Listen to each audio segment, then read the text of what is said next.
The bill seeks to address matters to do with the belated involvement of Parliament or the county assemblies in the transfer of functions, as well as lack of an elaborate framework for the public participation in the entire process of the transfer of functions, and lack of clear process of the costing of the transferred functions.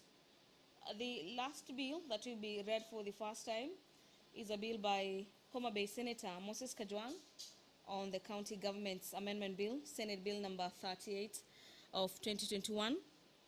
And Senator Kajwang in the bill seeks to amend the County Government's Act of 2011.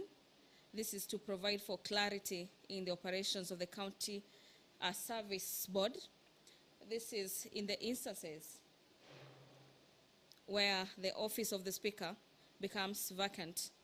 Section 12, subsection 3 of the County Government Act provides that the Speaker of the County Assembly shall serve as the chairperson of the board, with the vice chairperson being elected by the.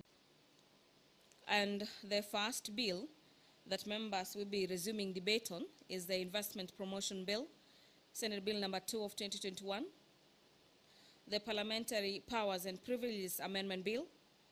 It's a bill by Senator Dr. Agnes Zani. And so is the National Flag, Emblems and Names Amendment Bill number 36 of 2020. The Committee of the Whole will be considering the Cooperative Societies Amendment Bill number 11 of 2021. The business of the House is about to commence, and I'm now handing over for the live broadcast. Enjoy your viewing. Good afternoon. Let us pray.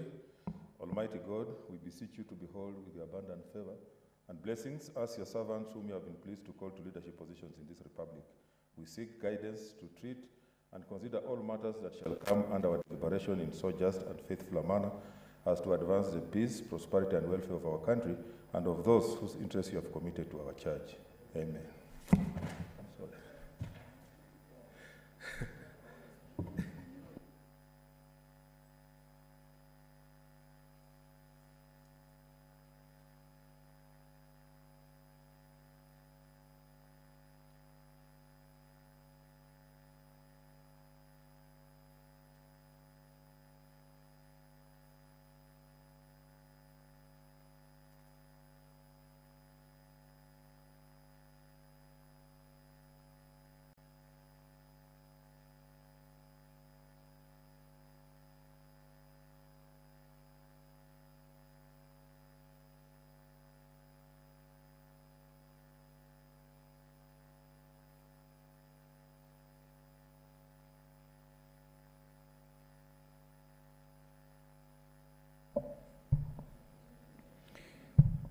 Order number 1, administration of oath.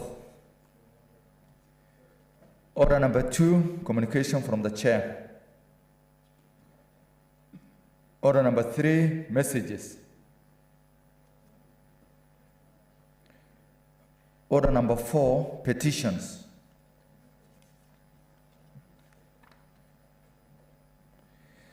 Order number 5, papers.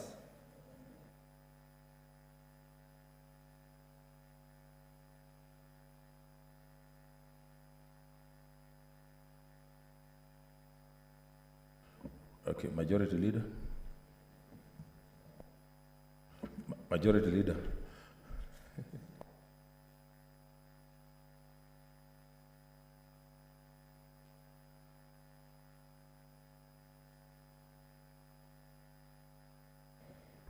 Mr. Speaker, sir, I beg to lay the following paper on the table of the Senate today, 14 July 2021. Annual Financial Report of the National Police Service Commission for the year 2019-2020.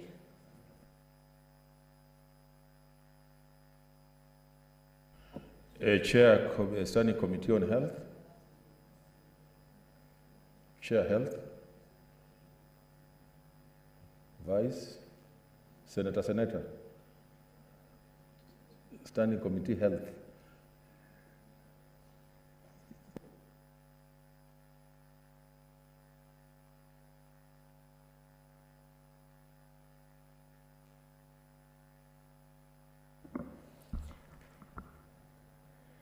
Mr. Speaker, sir, I beg to lay the following paper on the table of the Senate today, 14th July 2021. The report of the Standing Committee on Health concerning the Community Health Service Bill 2020, Senate Bill number 34 of 2020, on behalf of the chairperson.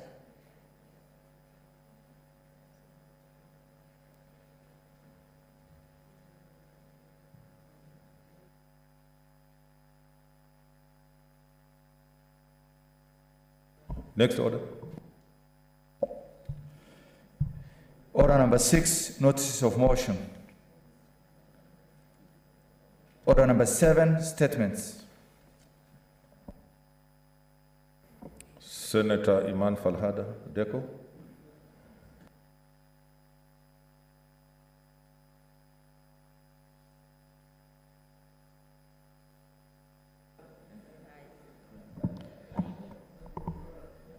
Thank you, Mr. Speaker. And I rise pursuant to Standing Order 47-1 to make a statement on an issue of general topical concern, namely the potential influence of social media on Kenyan youth. Mr. Speaker, social media has become a key aspect in Kenyan public discourse, facilitating online discussions while at the same time being a key subject of scholarly, social, cultural, economic, and political debate. The ICT sector in Kenya has grown rapidly since internet was first launched in the early 1990s. Currently, Kenya is described as the Silicon Savannah, owning of its dynamic ICT sector that has seen the development of globally acclaimed applications such as M-Pesa and Ushahidi. Nigeria, Egypt, and Kenya lead the ranking of the internet access among the African countries. Data released by the Communication Authority of Kenya indicates that by December 2018, the total internet subscription in Kenya stood at 45.7 million. The vast majority of them access the internet via mobile phones. Mr. Speaker, over the years, social media sites and apps have created opportunities for people to stay connected to family and friends and have enhanced possibilities of making new friends from every corner of the world. Social networking sites have emerged as important communication channels used by the individual consumers to create content, distribute materials, share ideas, express opinions, and use information and knowledge. With millions of daily active users, social media have become essential tools for organizations as they enhance collaborations, knowledge sharing, and increase productivity among workers. The proliferations of internet-enabled mobile devices has led to the rapid development of social networking sites, resulting in a continued... Mr. Speaker, I need your indulgence. Okay, the situation has been sorted. Thank you, Mr. Speaker.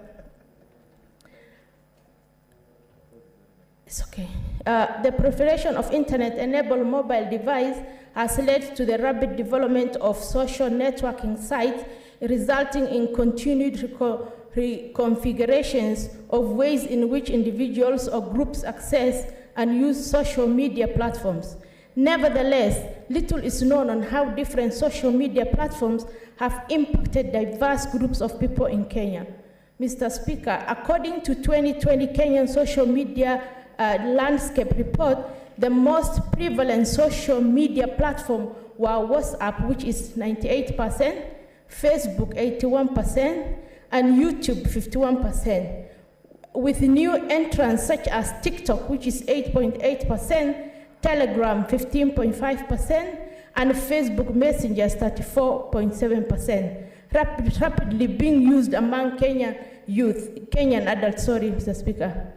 A 2019 baseline survey conducted by Social Media Lab Africa, USIU Africa, asked 14 to 24-year-olds in Kenya how social media platforms impacted their health and well-being. The survey results found that Snapchat, Facebook, Twitter, and Instagram all led to increased feelings of depression, anxiety, poor body image, and loneliness. Because of their limited capacity for self-regulations and susceptibility of peer pressure, children and adolescents are at some risk as they navigate and experiment with their social media. Research indicates that there are frequent online expressions of offline behaviors such as bullying, killing-forming that have introduced problems such as cyberbullying. Other problems that merit awareness include internet addictions and concurrent sleep deprivation. Social media influencers have also played a crucial role in enhancing negativity across social media platforms. They promote dangerous trends, some of which have led to death. Mr. Speaker, the prevalence of online harassment among Kenya is high, with 33% of social media users in Kenya having personally had a negative online experience, such as abusive behavior, offensive name-calling, impersonation, or purposefully harassment, embarrassment in some way. Severe forms of cyber harassment can have serious consequences on the lives of the victim. Some 2.1% of Kenyans have experienced the most severe forms of online harassment. Social media harassment is increasingly common, and with technology eliminating the traditional borders, perpetrators of social media facilitates crime could be miles away from the victim. Social media facilitated crimes usually have dreadful real-world impact on victims. More than two-thirds, which is 61.3% of social media users in urban areas, have experienced some type of severe online harassment compared to 38.7% of rural area residents. More than half, which is 55.5% of the residents of the low-income areas in Nairobi have experienced some more severe kinds of online harassment, which is more than twice of those living in the middle-income and high-income areas.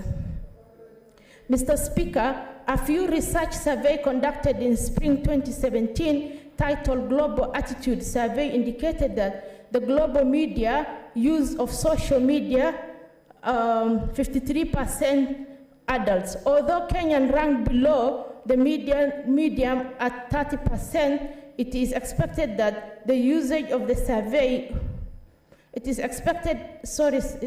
Speaker. It is expected that the usage will climb up through the decade because majority of the users at the time of the survey were young adults aged between 18 to 36. As the decade progresses, surely these young adults will pave way for teenagers to be counted as adults in their use of social media. Therefore, the usage of social media will continue to grow in the new decade.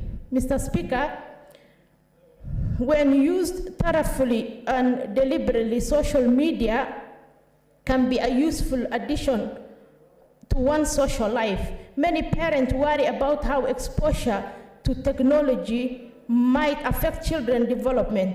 Young adolescents and children are picking up new social and cognitive skills at a stunning pace, which can be impeded by long hours on, and we don't want hours spent glued to iPad to impede that.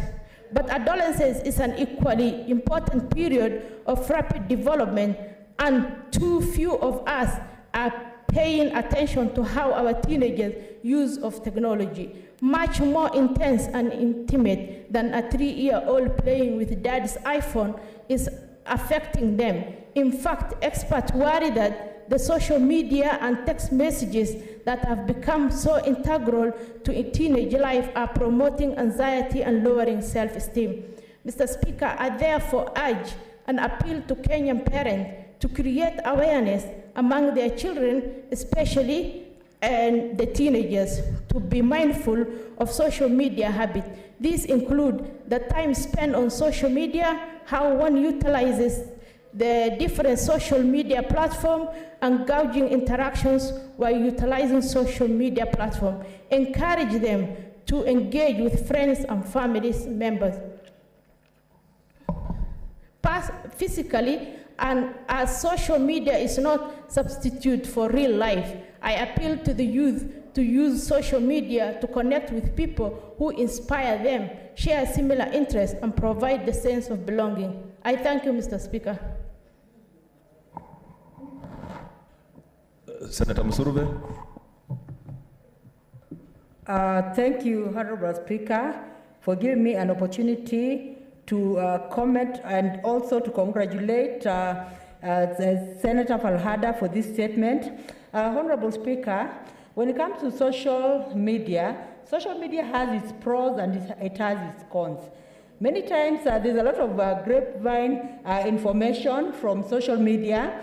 It gives you lots of information, but this information, some of it is true, some of it is false. So there's need for a way of censoring all information that appear on social media, because sometimes it has influence on the youth. Like when it comes to addiction, it is very addictive. You find the youth spending a lot of their active time and energy just Googling on social media, getting information. Some of the information they get is information that helps them, and some of it is information that wrecks their mind. So in as much as we're talking about social media, we have to look for a way of ensuring that this social media that is trafficked, although it is not really easy to control the amount of information that comes on social media. There is need for the society to see how children can be helped, especially the teens, so that they actually are not isolated in terms of always being on the social media.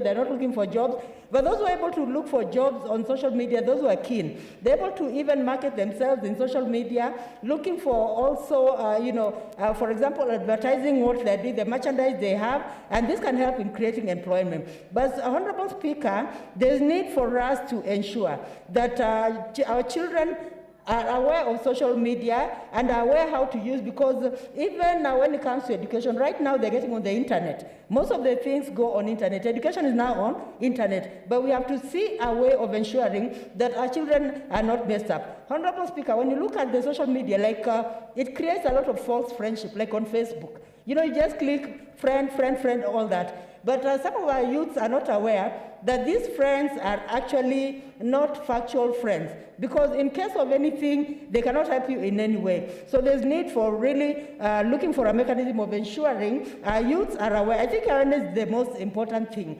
because even education, it is through social media, that is the internet. Whatever we do, even when you're going digital, it is through social media, but there's need for us to see how to help our teens so that they're not actually, they don't find themselves in problems like Speaker. I support this statement by Senator Falhada, but there's need also for another statement that inquires or that obligates that ICT department ensures that there's control of social media, especially with teens, and also creating awareness to the youth on how to use social media. I congratulate Senator Falhada for this statement, Honorable Speaker, and I support her. Thank you, Honorable Speaker, for the opportunity. Senator Wetangula.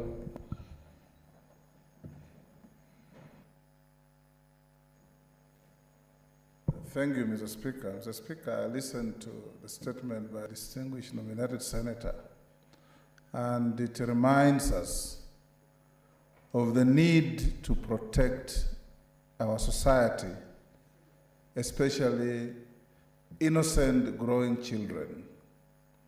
Mr. Speaker, you remember those who are in the last Senate, like the senator for Elgeyo Marakwet and Isiolo, we passed the cybercrime bill in this House, which was very comprehensive in the protection of society against cyber criminals.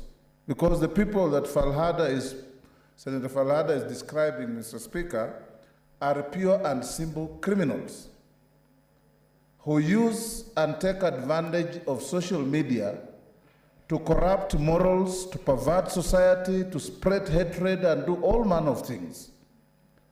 We have seen, Mr. Speaker, even far and yonder in the United States, how President Trump tweeted himself out of office by constantly insulting everybody, using racist language and insulting anybody in sight. We have seen, Mr. Speaker, in this country, if you look at the walls on your phone, you find you have 3,000 messages streaming in one day, and there are just about 20 or 30 angry people abusing each other from morning to evening. So we need the Ministry of ICT, in conjunction with all interested parties, including Parliament, not to stifle free debate, but to control pornography and abuses that we... Mr. Speaker, we have growing children. And when sometimes you open YouTube, you see nudity, you see all manner of dirty things, and unless there is a way and a system of protecting our children, our moral perversion is going to go to a level higher and more dangerous for our society.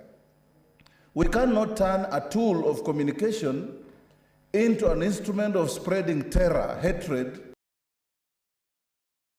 Senator Falhada, that this statement is important and must be given the weight it deserves, but more importantly, I urge the committee responsible for ICT, I think the chair is Senator Fubaringo Gideon Moi, to take an initiative and relook at our cyber crime bill that we passed here and ended up being grossly mutilated in the National Assembly because of their duty.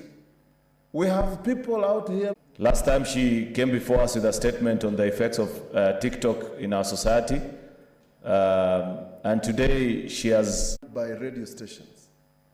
Election violence in Kenya will be found through the internet, by fake news, pseudo accounts, and politicians all over the place, including a lot of us, are going to use this facility on the internet to fund ethnic hatred. And I've seen part of it in ongoing because of the by-election that is happening in Kiambaa. And nobody is able to follow these people who are killing people on internet, people who are spreading, typing things about people, and nobody can check. Why? Because we have not that police monitoring unit that is supposed to identify you, because your phone has a specific identity. The reason the DCI is able to trace people today is because we now have technology that can trace you from wherever you are. The lady who, I can assure you that lady knows what they are doing. Most likely she has run away. Mr. Speaker, the solution to what Senator Falhada is saying is on that unit. That is the facility that will stop young children from watching pornography, that will stop people from using the internet to reach to them. Mr. Speaker, Senator Cheriot has a statement. I don't know whether it has been answered through our Committee of Finance, on people who have used our gadgets to steal from Kenyans. Mobile lending is still misuse of the internet.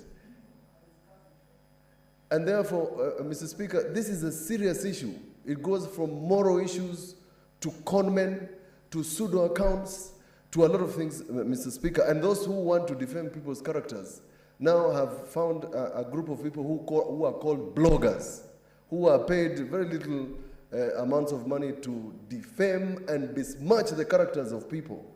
And you have no recourse, because you cannot even sue these people.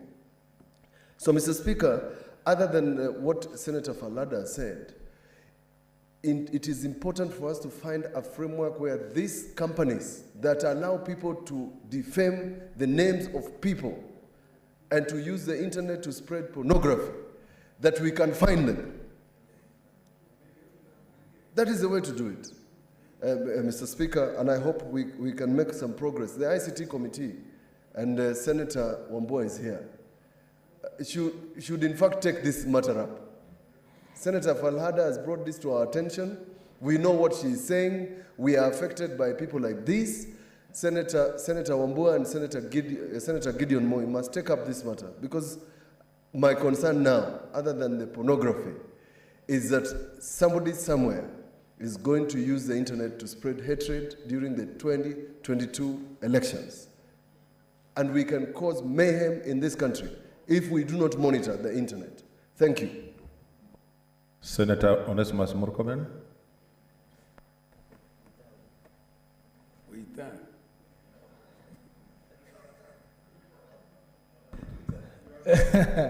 The Speaker, the Speaker, when it comes to social media, the Speaker, I don't know why Senator Wetangula is so excited about my contribution, but first let me start by congratulating Senator Falhada, who has been, like Senator Jeriot said, consistent when it comes to raising issues of social media, issues of technology, and how it affects the youth and our children. This statement is very important. It is an important statement because this chamber is a chamber of debate, and it's a place of discussing matters of national importance. Many Kenyans are watching us and will be reading and referring to the things we are saying here. And the most important thing we are doing, Mr. Speaker, is to create awareness. Awareness among ourselves, our parents, our children, about the positive things that we can get from social media, but also the negative things we can face from the social media. The Speaker, like Senator Cheriot said, I would be, without beating my own drums, Mr. Speaker, I'm the leading legislator on social media with a followership. Yeah, with a followership, Mr. Speaker, with a followership of, Mr. Speaker, 1.7 million followers on Twitter and nearly 400,000 on Facebook. Mr. Speaker, I was unable to grow any followership on Instagram and the like because it would require, it needs someone like Sakaja who can rap, Mr. Speaker, for you to succeed on Instagram and TikTok. But, Mr. Speaker, the point I make is that social media is very positive when it comes to enhancing engagement, in terms of enhancing knowledge, keeping interactions. Some of my best friends that we met in school about 20 years ago, Mr. Speaker, who are unable to meet, we're able to follow each other on Facebook, communicate, find out how we are doing. And sometimes, Mr. Speaker, even when I used to teach, you are looking for a comparative study in what you are teaching or what you are researching on. And, Mr. Speaker, it becomes very easy to communicate to a friend who is in another country and ask them whether they have a journal article in the area you are researching on, or whether they have a book that was published in their country in recent past that can be useful to your research and study. Mr. Speaker, that is the positives we get from social media. We are able to manage our affairs, our businesses, our farms, Mr. Speaker, everything that we want to do. Even livestock nowadays, Mr. Speaker, are managed through technology and social media, WhatsApp, and so forth. It makes things very, very good. But we must be alive to the fact that, Mr. Speaker, the negatives are also there. Just like face-to-face communication or face-to-face relationship among ourselves had its negative part, Mr. Speaker, social media has even accelerated the negatives that are there. The worst among them, Mr. Speaker, in fact, I dare say, Kenya and developing countries and least developed countries have less regulation on social media than the developed countries. Mr. Speaker, in many countries, it is a rule that you should not post the photos of children on social media, Mr. Speaker. But here we keep posting. A friend of mine in UK once told me, Mr. Speaker, the reason why you will never see a picture of children being posted on social media is because criminals are targeting children, and when they find the social media post you've put a post that my child goes to this school, we live in this estate, Mr. Speaker, this is what we do, the children become subject of attack and target by criminals, Mr. Speaker. Mr. Speaker, we might, and I want to suggest to Senator Falhada, before the end of this term, Mr. Speaker, because we only have 1 year, to perhaps think about how the best practices that are used by other countries in the world to protect their children and their citizens from harmful activities of social media, like pornography, Mr. Speaker, like things like cyberbullying, like, Mr. Speaker, exposure of children. I know, Mr. Speaker, of a friend where they discovered that their child was communicating in the normal way of just allowing children to use gadgets. They realized that their children was communicating with, Mr. Speaker, persons from other countries that are interested in pedophiles, Mr. Speaker, that are interested in pornographic materials. So they are telling the child, can you take a picture this way? Can you take a picture this way? Can you take a video this way? Then they go and post on those social media pages, Mr. Speaker, where they earn a lot of money because they are running illicit, Mr. Speaker, businesses. I think it's important from the chambers of this House, apart from just raising awareness among our people, for us to look at ways and mechanisms of tightening controls. I have read from the media that, Mr. Speaker, the National Assembly, if I read right, Mr. Speaker, is that Honorable Duale was publishing a bill on pornography. But we need to widen that bill, Mr. Speaker, to discuss matters of the dangers of social media. Mr. Speaker, it's also important for citizens to know that social media can also be a place you go to make money.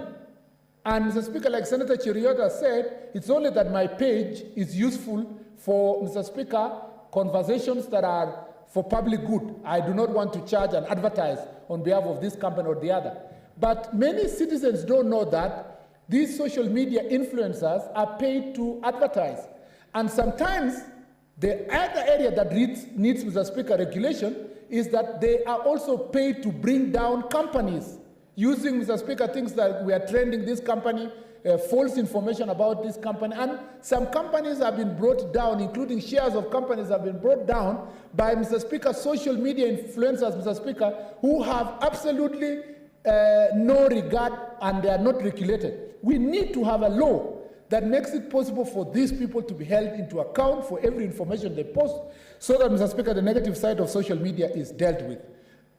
Lastly, Mr. Speaker, we need to find mechanism of punishing companies for addictions, Mr. Speaker, that come with use of social media by children. And, Mr. Speaker, you know, somebody was saying here that we need to teach our children about addiction, about social media. Now, between the children and the parents, sometimes you don't know who is more addicted than the other. Mr. Speaker, because you will find the parents are busy with social media accounts, Mr. Speaker. The children are busy with theirs. Everybody is addicted. The children are learning from their parents. There is no conversation that we can have in our families. Mr. Speaker, these are the kind of things that we must take deliberate step, Mr. Speaker, to ensure that we raise resources. I take the challenge that has come from Senator Cheriot to ensure that, Mr. Speaker, as a hustler nation believer, that those young people who are hustling from down up, we also facilitate, Mr. Speaker, mechanism for them to make money, so that even in this very difficult time, they can do, Mr. Speaker, research papers that are used abroad. They can work for people who are not in this country, Mr. Speaker, because therein lies also great opportunities in the same social media. Mr. Speaker, I beg to support and encourage Senator Falhada. I'm willing to sit with her to share my ideas and for her to develop a very good bill that can go a long way to improve, Mr. Speaker, the use of social media in this country. Thank you, Mr. Speaker.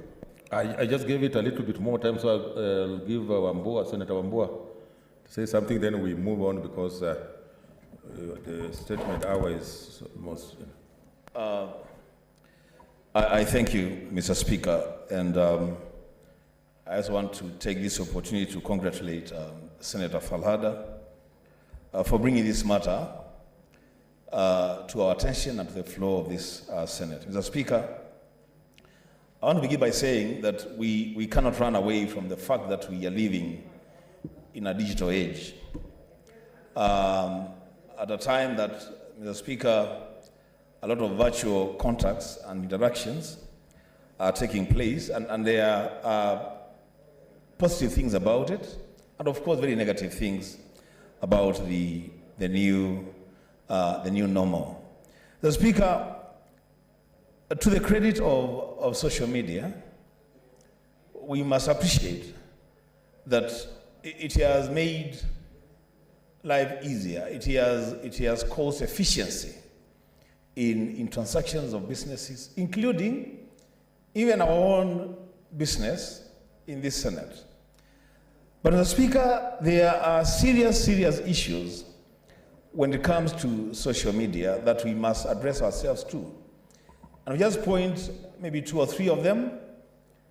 And then the Speaker say that as a member of the ICT committee, we would definitely have a sitting with Falhada, Senator, and see how to take this matter forward.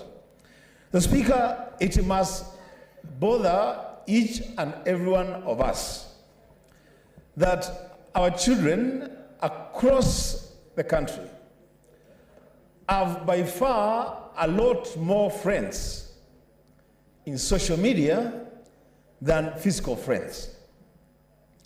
Our children are spending a lot more time with virtual friends, people that they have never met, spending weekends with people that they have never seen. And Mr. Speaker, what that does is that it seriously erodes social and societal moral fiber, that we are bringing up children who are hardly able to manage relationships because you don't even know what the interacting are doing. Mr. Speaker, there will be need for serious attention by not just this Senate, but by a lot more other arms of government to come up with policies on how to deal with social media. As Speaker, I worked in the newspaper industry. It got to a point that all media houses had to come up with social media strategies and policies to protect their businesses and to protect their staff. The Speaker, the issue of fake news is not new to any one of us.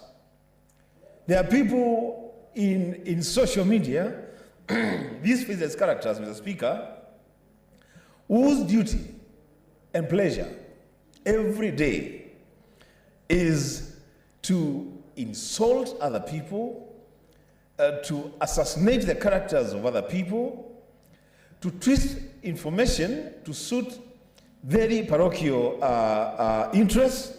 And so, Mr. Speaker, in conclusion, this matter that has been brought up by Senator Falhada is a matter that the ICT committee where I sit would be a matter of great interest, working together with all other stakeholders to see how we can regulate the social media industry. Mr. Speaker, in conclusion, the positives about it, and I don't know actually what has happened to the digital surveillance system, are able to monitor operations within the city and take corrective actions. Mr. Speaker, with those remarks, I support.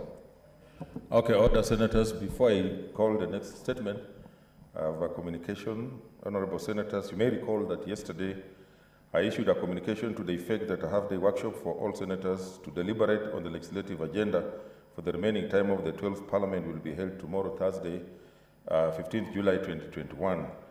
The workshop will be held here in the Senate chamber, main Parliament buildings from 8 a.m. to 12:40 p.m. Honorable Senators, in view of the importance of this meeting, I therefore direct that all committee sittings be rescheduled where practically possible to enable honorable senators to attend this critical meeting. I thank you. From 8 a.m. to 12:40. Next statement is by Senator Rose Nyamunga.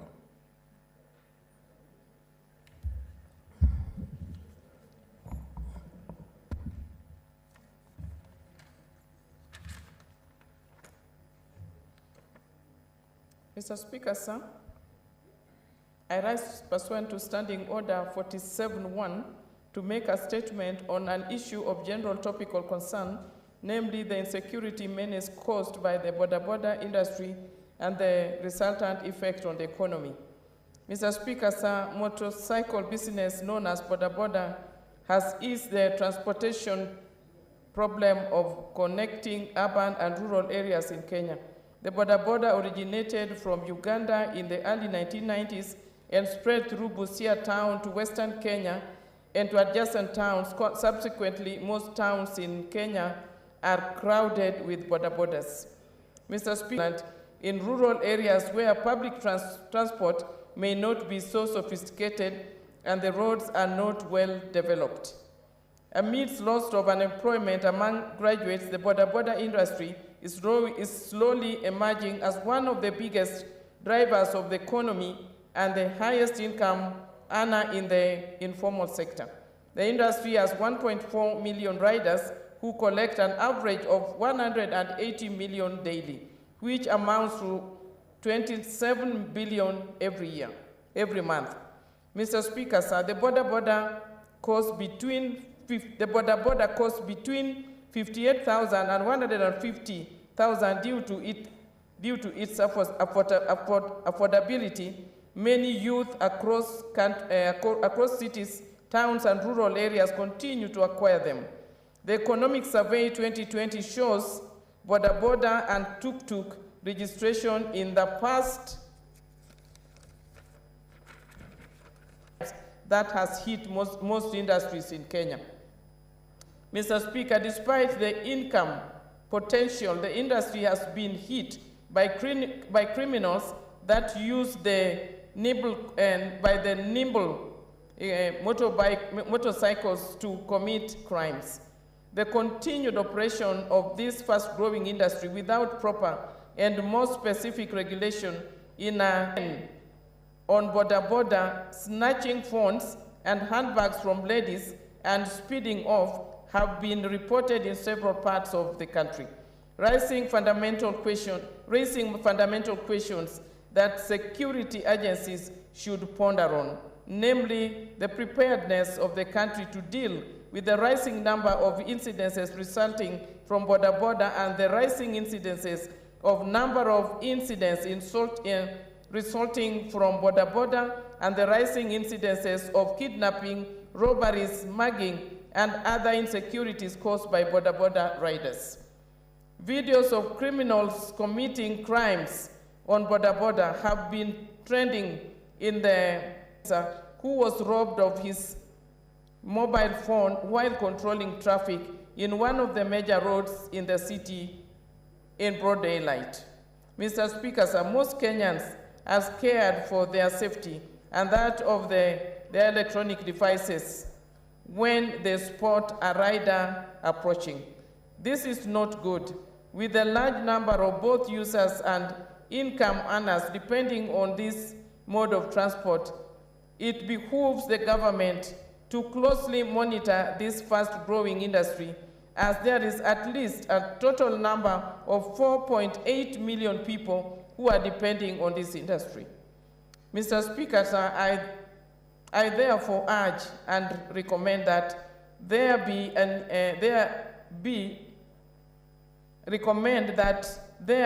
is need to amend existing pieces of legislation to safeguard the economic gains that this industry has achieved, as the country risks running down the gains the Boda Boda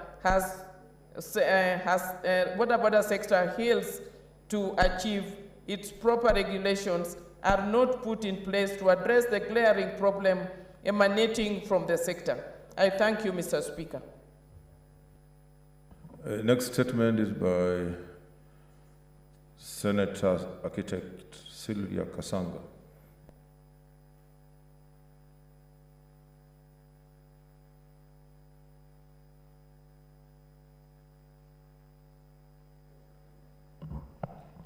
Thank you, Mr. Speaker. What's your point of intervention, Senator Cherargei?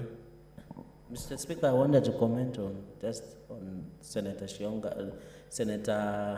Nyamunga's statement. Already, you are late. Okay, I didn't see it. Okay, sorry. Okay, proceed, Senator Kasanga.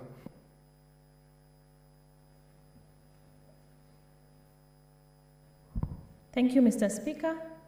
I rise pursuant to Standing Order number 47-1 to make a statement on the Kenya Mental Health Action Plan 2021 to 2025. Mr. Speaker, sir, Kenya was ranked 6th with the highest number of depression cases among African countries by a 2017 World Health Organization report.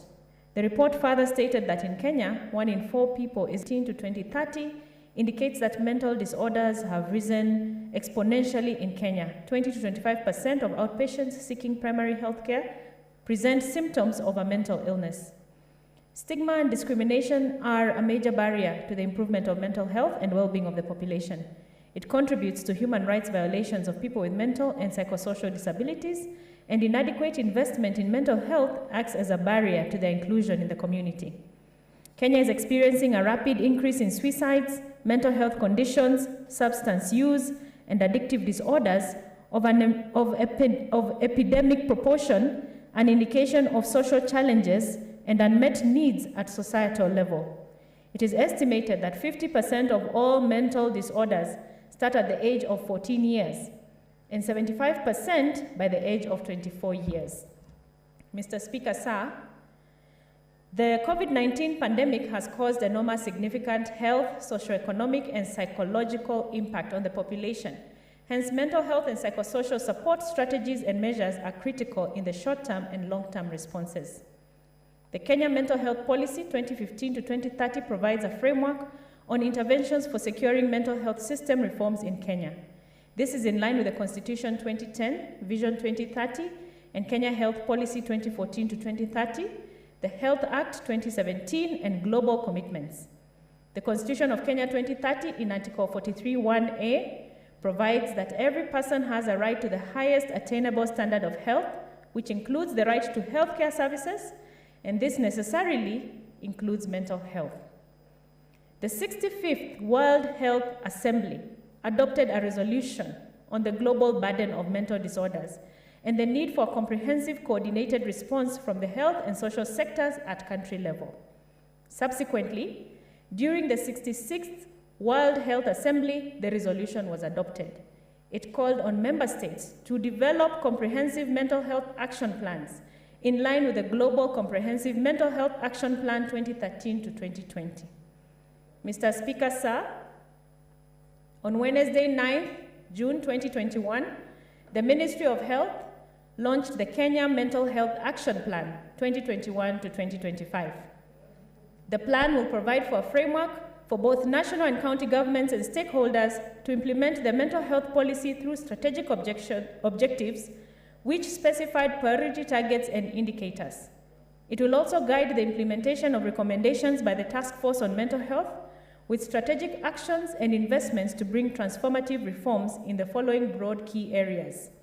1, policy and legal reforms, reforms to improve access to quality mental health services, financial reforms and investment, cross-sectoral mental health reforms, and administrative actions. The Mental Health Action Plan will target the following strategic objectives and priority actions. 1, mental health leadership and governance. 2, preventative and promotive mental health. Access to quality mental health services.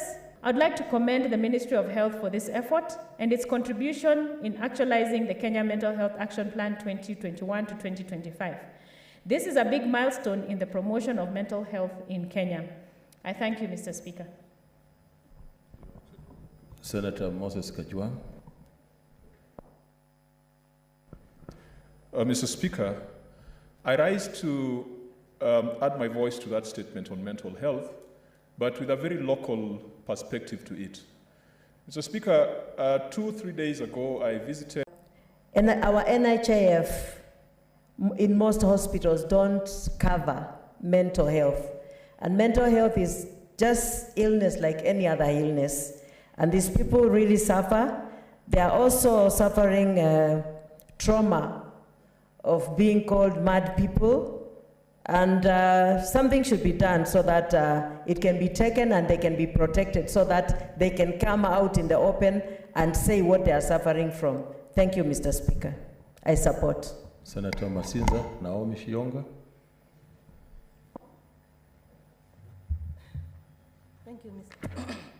Thank you, Mr. Speaker, for giving me this opportunity to support the statement by Senator Sylvia Kasanga. Mr. Speaker, mental health is very important in our country, and I want to say that I want to commend the government for putting into reforms that has been put into the mental section or sector so that to see the families or the livelihood of Kenyans being improved. Mr. Speaker, when you look at many Kenyans, especially on COVID, when it comes to COVID-19 pandemic, many families have been affected, mostly psychodepression or they are suffering from psychosocial depression. So, Mr. Speaker, I want just to support and to tell Senator Sylvia that let us come up with more policies, let us come up with more amendments that actually feature on in the government of Kenya that will assist the government to see really the need that we want in this field of health and to keep our livelihood, to keep our people, especially by bringing up or supporting through the budgets that are necessary to support the health sector of our people. Thank you, Mr. Speaker, and I support. Senator Junior.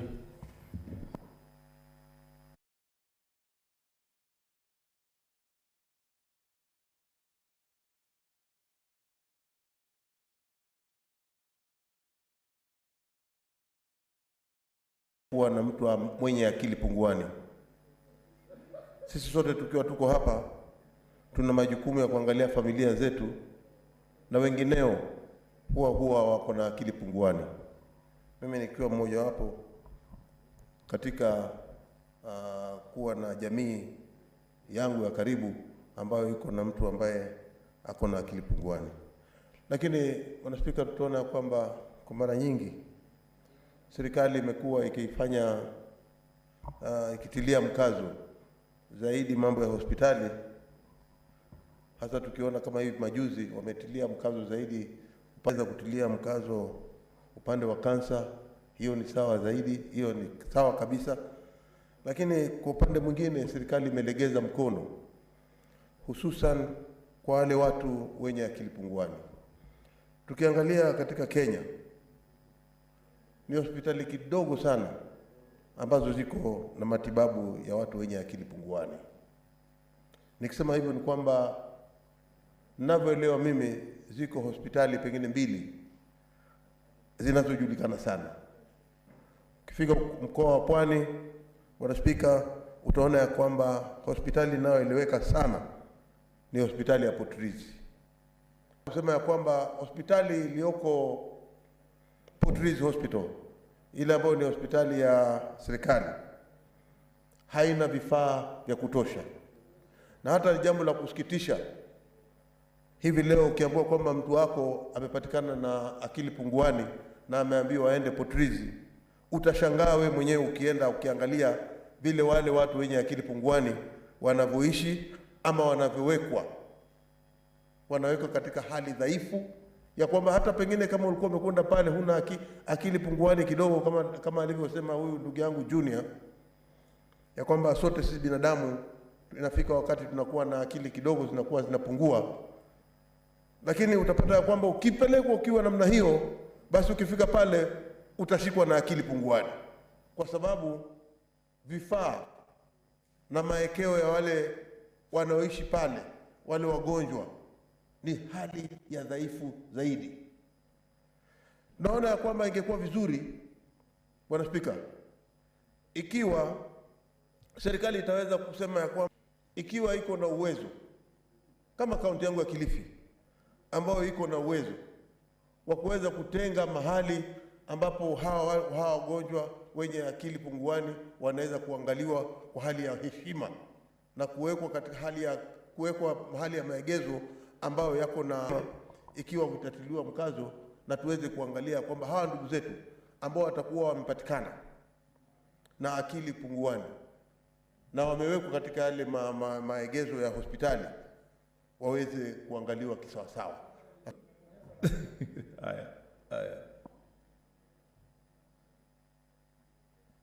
Bwana Kilifi, Senator Mazayo ile lugha ametumia Bwana Spika hapa kwamba tafsiri ya neno mental health kuwa na akili punguani. Mr. Speaker, kweli ni haki kutumia lugha kama hiyo, na auoni Bwana Spika kwamba hiyo ni baadhi ya lugha ambayo inachangia kuhakikisha ya kwamba wananchi hawajitokezi ama Wakenya hawajitokezi kutafuta suluhu ya ile magonjwa wanapitia ya kimawazo, ningefaa Mr. Speaker, Bwana Speaker, kwamba ana upungufu ya kiakili Mr. Speaker, na ya kwamba watu wengi wataogopa sana hata kujitokeza kusema kwamba mimi ni mtu mwenye niko na akili punguani. Lakini ukisema mtu wako na ugonjwa wa kimawazo Mr. Speaker, ama lugha kama haya, ndio itaweza kufanya watu wengi wajitokeze kutafuta suluhu ya kimaisha Bwana Speaker. Naona Senator Kasanga pia. Okay, sawa. So endelea Senator. Kuna lugha ile ambayo inaweza kuitumia ikawa lugha ya fasaha, na hiyo ni matusi kwa yule jamaa ama jamii ile iliyo na yule mgonjwa mwenye iko tamamu, basi anaitwa mwenye akili punguani, haitwi mwenda wazimu. Mwenda wazimu ni ambaye hayuko hivi sasa, ndugu yangu Maura, ya kwamba kuna majina tofauti tofauti tunaweza kumuita, lakini sasa tunamuita mtu mwenye ulemavu ule ambao hawezi kujisaidia, huwezi kumuita ni kuchiro, ambao ni jina ambalo unaweza kutumia lugha ya kwamba mwenye akili punguani. Ningependa tu kumfahamisha kwanza ndugu yangu Murkomen ako sawa vile alivyosema, na mimi naona kiupande wangu hawa wenye akili ambao kidogo imepungua ni akili punguani. Asante. Speaker, kubishana na mwenzangu kwa sababu uhodari wake kwa utumizi wa lugha ya Kiswahili uko juu kuliko yangu Bwana Speaker. Yangu ni ya kufanya tayari ya kwamba ile standing orders yetu ibadilishwe ikuwe katika lugha ya Kiswahili, ndio sisi wengi wetu tuweze tukapata nafasi pia ya kujifunza kupitia hiyo standing orders. Lakini Bwana Speaker, ningependa ndugu yangu kidogo Mr. Speaker, Bwana Speaker, akili punguani ninavyo mimi nasikia na vile nahisi ni kwamba Bwana Speaker, inaweza ikatumiwa ama ikaeleweka kwa watu huko nje ya kwamba ni kama matusi kidogo, ni kama tukusema ni afadhali kidogo kwa ile kuita mtu mwenda wazimu. Ile lugha ingefaa zaidi, hata kama mimi sio mimi. The respect because they did not choose to be ill. Thank you, Mr. Speaker. Senator Professor Ongeri. Thank you, Mr. Speaker, for giving me the opportunity to compliment Senator Kasanga Mulwa for this very timely statement on the status of mental health. Mental health, although duped an illness, is a normal process in the status and the health status. What's your point of intervention, Senator Shionga? Speaker, the Senator Ongeri has just said Senator Kasanga Mulwa. Do we have anybody by the name Senator Kasanga Mulwa? I thought we had Senator Sylvia Kasanga. Senator Kasanga Mulwa is somebody I used to hear some years back. I don't know. Okay, you made your point. Senator Professor Ongeri, I guess that was a slip of the tongue. Mr. Speaker, I believe Mulwa Kasanga is the father of Senator Sylvia Kasanga, and that should settle the matter. And I don't think it was meant in any manner. If anything else, it was accorded the highest respect from an elder like me, referring to a daughter who's next to me here, and I want to thank you. So, Mr. Speaker, on a serious note, many people have duped mental illness as a disease that you must be confined to solitary confinement. And this has been a misnomer and of the type of disease that we're dealing with. 80% of Kenyans are mentally ill. They are mentally ill because they have a problem which is bothering them. It may be financial, maybe marital, maybe because of the children not having school fees to go back to school, or maybe indeed some problems at work, or some problems in some other places. And therefore, Madam Speaker, one of the things that has been a big problem for this nation is for being people duped that they now are psychologically affected, therefore need to be confined and restrained in some of the mental hospitals, Mathare Hospital, for instance. Let me assure you this House, every one of us, including members of the Senators here, you've gone through a crisis of one form or the other. And you've gone through a mental depression in one form or the other. And this is the everyday exercise that we find ourselves in. And therefore, we should now treat this as a normal occurrence, which happens like any other cold or like any other infection that may be in the body. And we must be able to distinguish the difference between those who are pathologically sick and therefore need some level or higher level of standard of treatment than those who are just suffering because of disturbances in their mental psyche, in their mental upbringing, because they cannot be able to put in the context of the society in which they live in. And therefore they find themselves slightly disoriented. That's why one of the major recommendations that must always happen is that this must be an integrated service within the normal health service provision within the country.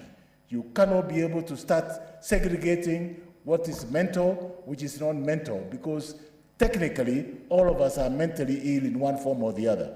Even when you have a disease, you go through mental depression, you go through anxiety, you go through some level of self-internal questioning and self-internal interrogation, what has happened to you in your life.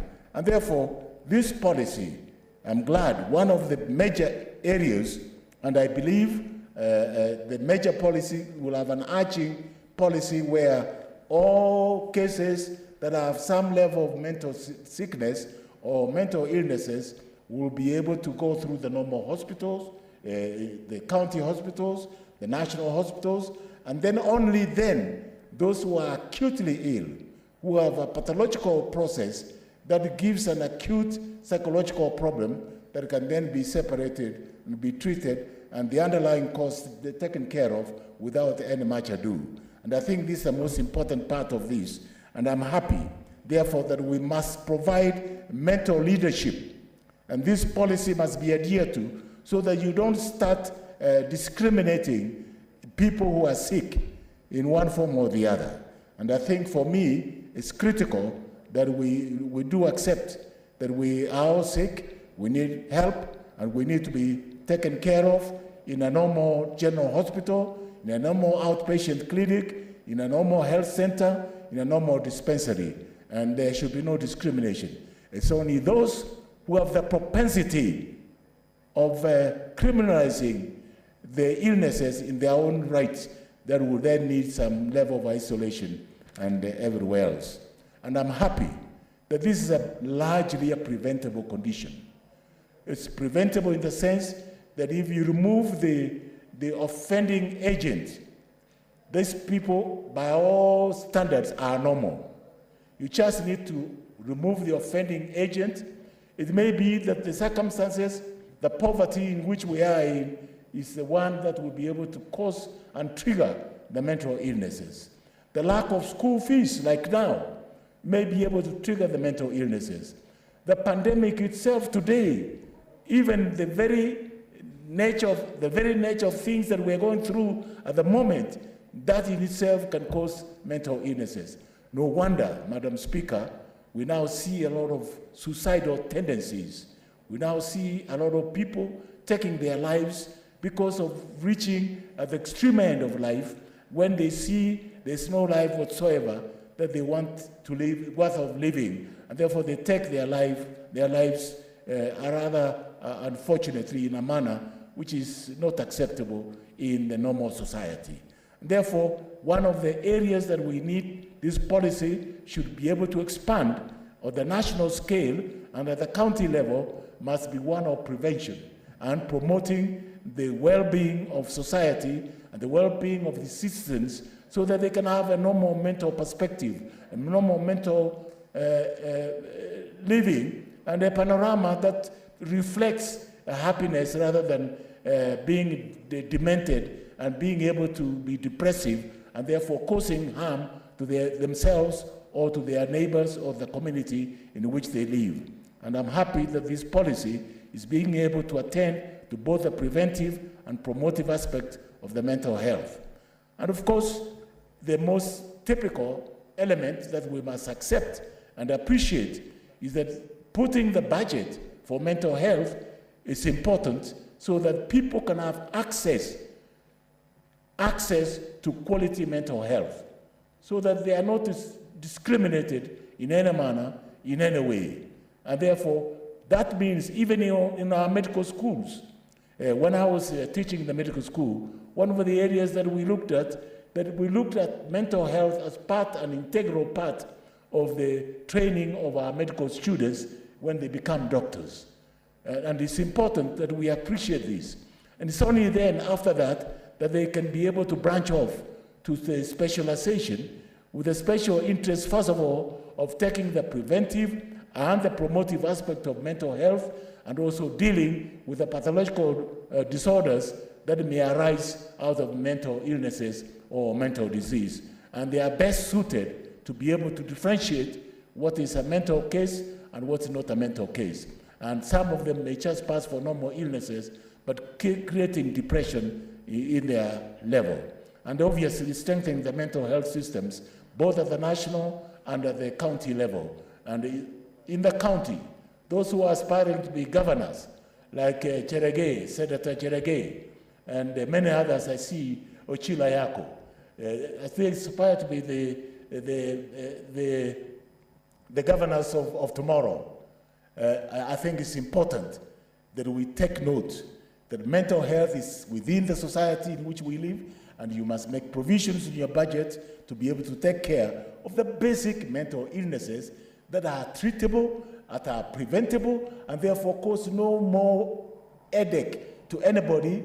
It's just like a cough or flu, or like we've seen societal pressures, that if you remove the poverty element, the poverty index amongst our people, therefore access to services is easily achieved, you will see some of these depressive elements of patients relieved, and therefore the burden of disease and the burden of attending the outpatient clinic will be immensely reduced.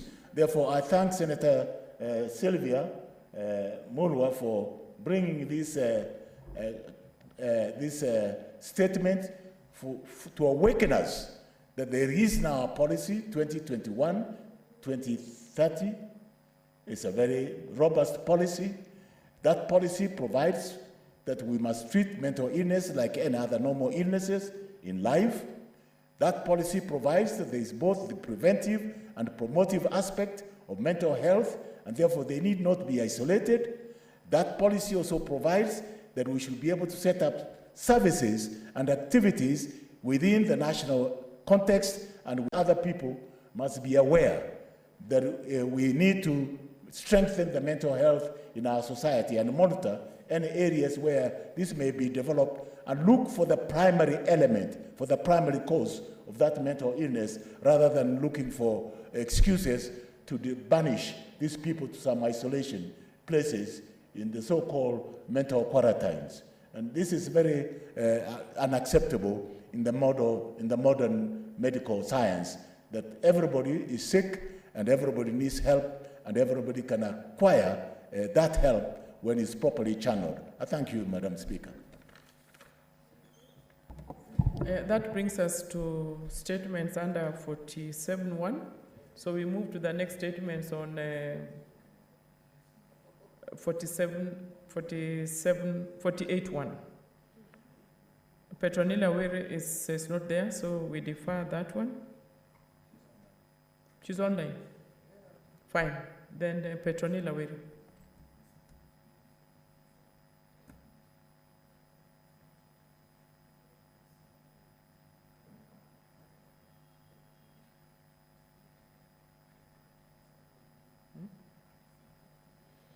We defer statement by Senator Petronilla Were. The next one is by Nandi's Senator, Senator Cherargei.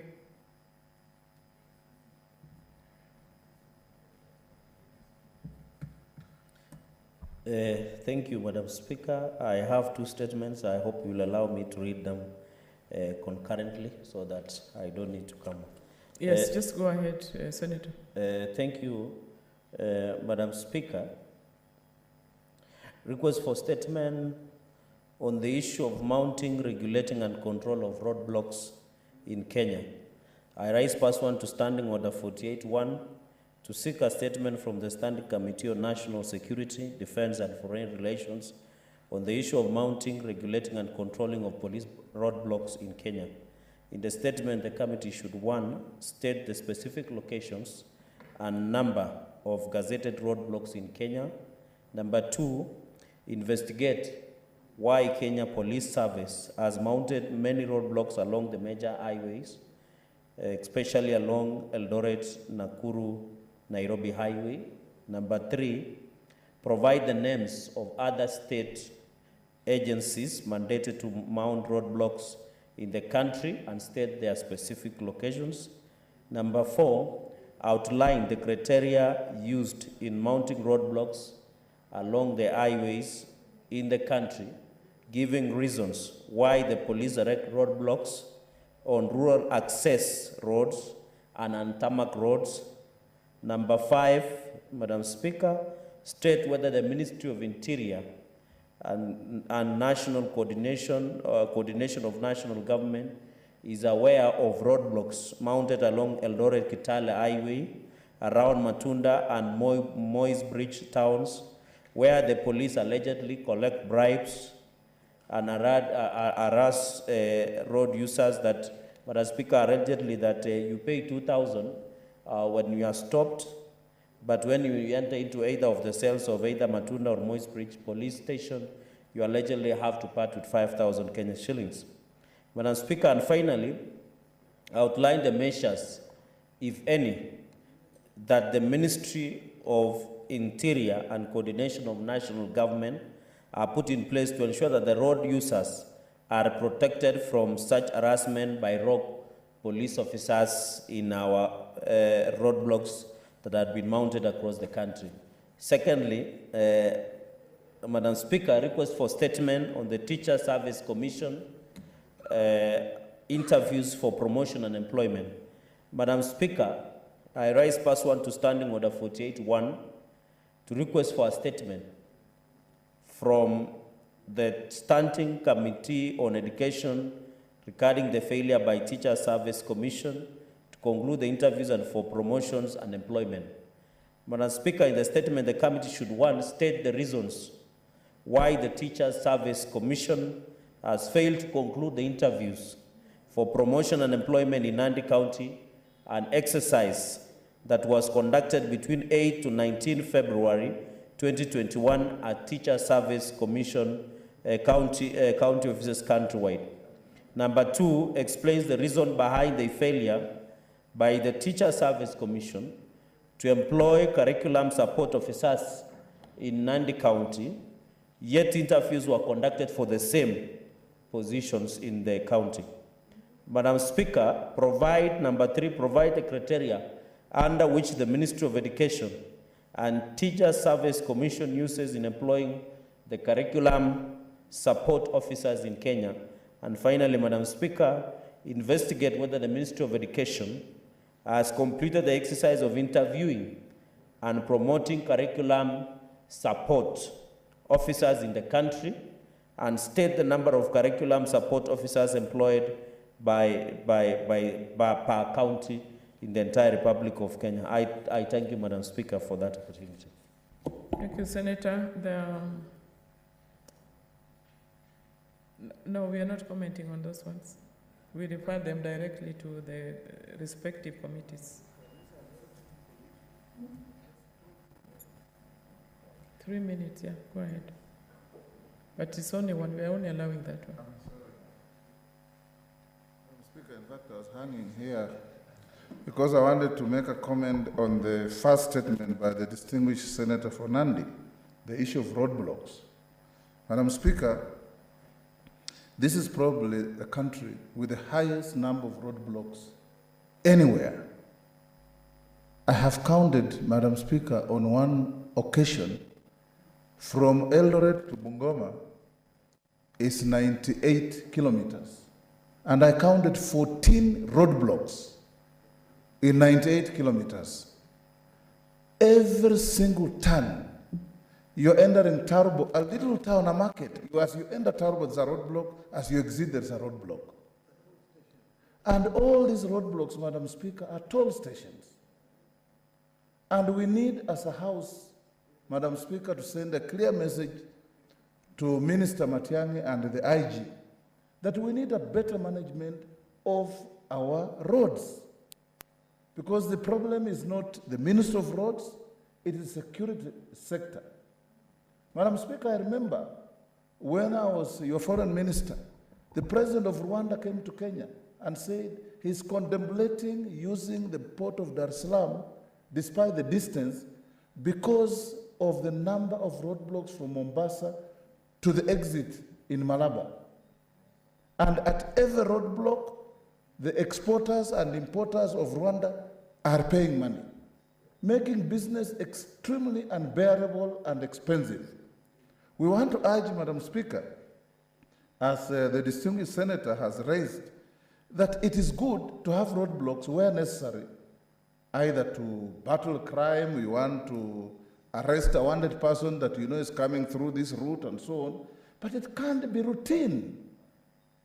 That everywhere you go, they're checking your insurance, the next one is checking your brakes, the next one is checking something else.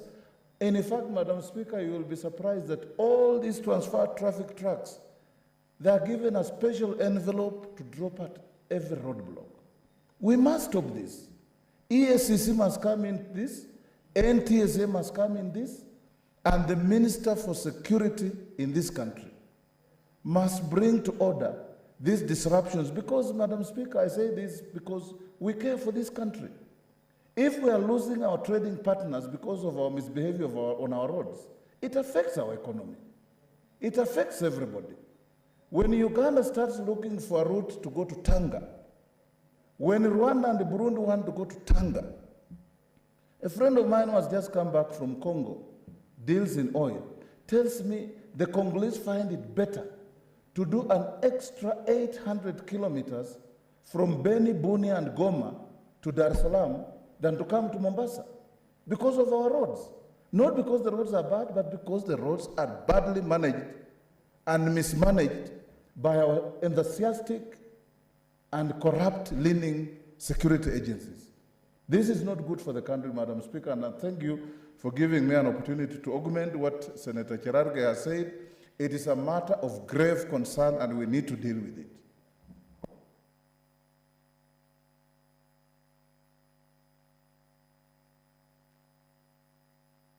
Honorable Senators, you know statements under 48A are supposed to be referred to committees, and our time for statement is far spent. So let me just give Senator Matsayo 2 minutes, please. Asante Bi Speaker. Bi Speaker, kwanza nataka kumpatia kongole ndugu yangu Cherargei, Senator wa Nandi, kwa hiyo statement yake kuhusikana na wale askari ambao wanaegeza usalama wakati wa jioni. Bi Speaker, utaona ya kwamba sasa hivi vitu vinawekwa pale kama chuma za kuzuia watu ama kuzuia magari. Hata imekuwa tena sasa si mambo ya kuzuia watu peke yake, si kuzuia magari peke yake, lakini pia wakati ule wakiwa wameweka hizo wanazuia pia watu. Mara nyingi umeona kwamba vijana wetu ni vijana ambao huwa wanaketi katika maeneo, hususan wale vijana ambao wanatafuta riziki ambao wanaipata wakati wa jioni. Watu wametoka kazini, wanaenda manyumbani, wakati wakishashukishwa mahali kwa bus stage, wanachukua bodaboda, wanaenda nyumbani. Utakuja kuona ya kwamba Bi Speaker, ya kwamba bodaboda ndio watu ambao wanapewa shida zaidi sana katika hii mambo ya roadblocks. mtu amebeba abiria, anaambiwa kila safari atakayopita katika hiyo bodaboda, atakayopita katika hicho kikwazo cha kwamba lazima katika hiyo roadblock upite, utaona safari hii akiwa anaenda anaambiwa lazima wache shilingi 50. Akirudi lazima shilingi 50. Sasa utapata kwamba kama safari yake ilikuwa leo atengeneze kama shilingi 200, atakuwa na shilingi 100. Na familia na yeye pengine na familia ya kuangalia ile pikipiki ameikodisha, ina haja ya kuingiliwa na petroli, mwenye hiyo pikipiki pia anataka kitu hapo ndani. Sasa unapata ni hasara tupu ambayo inapata wale vijana ambao wanafanya kazi ya bodaboda. Sisi tunasema kwamba hivi viegezo ambavyo vinawekwa katika barabara kuzuia kama roadblocks. Nakubaliana na ndugu yangu Wetangula akisema ya kwamba hajaona katika nchi katika Afrika mzima kwamba Kenya. Speaker, unanipatia dakika moja nimalize kwa hisani. You are forgetting I gave you 2 minutes and your 2 minutes is spent. So you want another 1 minute? Have it. Okay. Go ahead. Asante Speaker. Speaker, kwa ukarimu wako mimi nasalimu amri. Mimi nasema kwamba wale watu ambao wanateseka zaidi ikiwa ni mabodaboda, kuwe na sheria ambayo itaweza kufuatwa ili wakati wakiwa wanavuka pale kwenye ile polling station, polisi waache kuchukua hongo kutoka kwa bodaboda. Asante Speaker. Thank you, Senator. Now statement 4 is deferred. And we move to the next one, statement number 5 by Senator for Kericho. Senator Aaron Cheruiyot. Madam Speaker, I rise pursuant to Standing Order number 48-1 to seek a statement from the Standing Committee on Justice, Legal Affairs and Human Rights Committee on the closure of Kericho law courts. In the statement, Madam Speaker, the committee should explain the circumstances which led to the closure of Kericho law courts on the 5th of March 2021, thus denying the residents of Kericho County and public in general the much needed court services. Number 2, outline the interim measures, if any, the Judiciary is taking to ensure the criminal matters and other urgent matters are handled so as to minimize disruption in the service delivery and guarantee access to justice and as provided for in Article 48 of the Constitution of Kenya. 3, provide an update on the construction of Kericho law courts and the plans, if any, that the Judiciary is putting in place to increase the number of law courts in Kericho County. And finally, Madam Speaker, state when the Kericho law courts will be reopened. Thank you.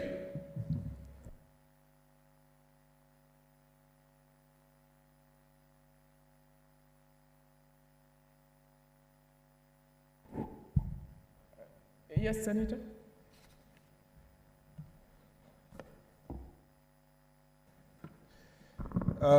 Madam Speaker, the issue of Kericho law courts has been a thorny issue in that region, in Kericho, and for all practitioners in the South Rift. Mr. Speaker, the Law Society chapter in Kericho, Madam Speaker, have been petitioning the Judicial Service Commission to take action, and a lot of outcry has come from lawyers, litigants, citizens from that area, Madam Speaker, because you can imagine the closure of the law courts from 5th March 2021 up to now, and the backlog that has ensued as a result of the same. The information I have is that apparently the Kericho law court itself building was condemned by government officials responsible for oversighting buildings in the country. And you can imagine people who have petty offenses related to, Madam Speaker, small, misdemeanors. And they're all being held in remand because they don't have 500 shillings, 1,000 shillings. People who, if they had gone to court, some would have been sentenced to community service, some would have been asked to pay 500, 1,000 shillings or something of that sort and be freed. Now there's a these people are being denied their rights under Chapter 4 of our Constitution, our Bill of Rights. I think this is very serious. I hope Senator Mogeni, who is a senior counsel, will take this thing very seriously with the Committee of Legal and invite the JSC. I saw a story in the newspaper that the Chief Justice, less than 3 months, less than a month or two, since she came to office, was complaining that judicial officers or JSC officers are being invited to various committees of parliament. I thought, Madam Speaker, first of all, I don't want to give credibility to newspaper stories, but if that is true, because it was a headline story, if it is true, I hope that the Madam Chief Justice will separate her responsibility as the President of the Supreme Court and as a judge, and understand her role as an administrator and the chair of Judicial Service Commission. And it doesn't mean that she has to be there herself to come and answer the questions. The registrar can come. The vice chair of the Judicial Service Commission can come. These are serious issues. JSC should be interacting with Parliament as much as possible, because that is where we're discussing matters of resource allocation and improvement of infrastructure of the judiciary. There is a part of the judiciary that is not concerned with separation of powers, which is basically dealing with administrative and infrastructure issues. Then the other part where you cannot dictate to a judge what decision they are going to make, when she's sitting as a judge of the Supreme Court, that is a different decision. I hope the Chief Justice, and I'm very glad that this Chief Justice, Madam Speaker, believes in the bottom-up approach of resolving cases in court, and that is the right direction.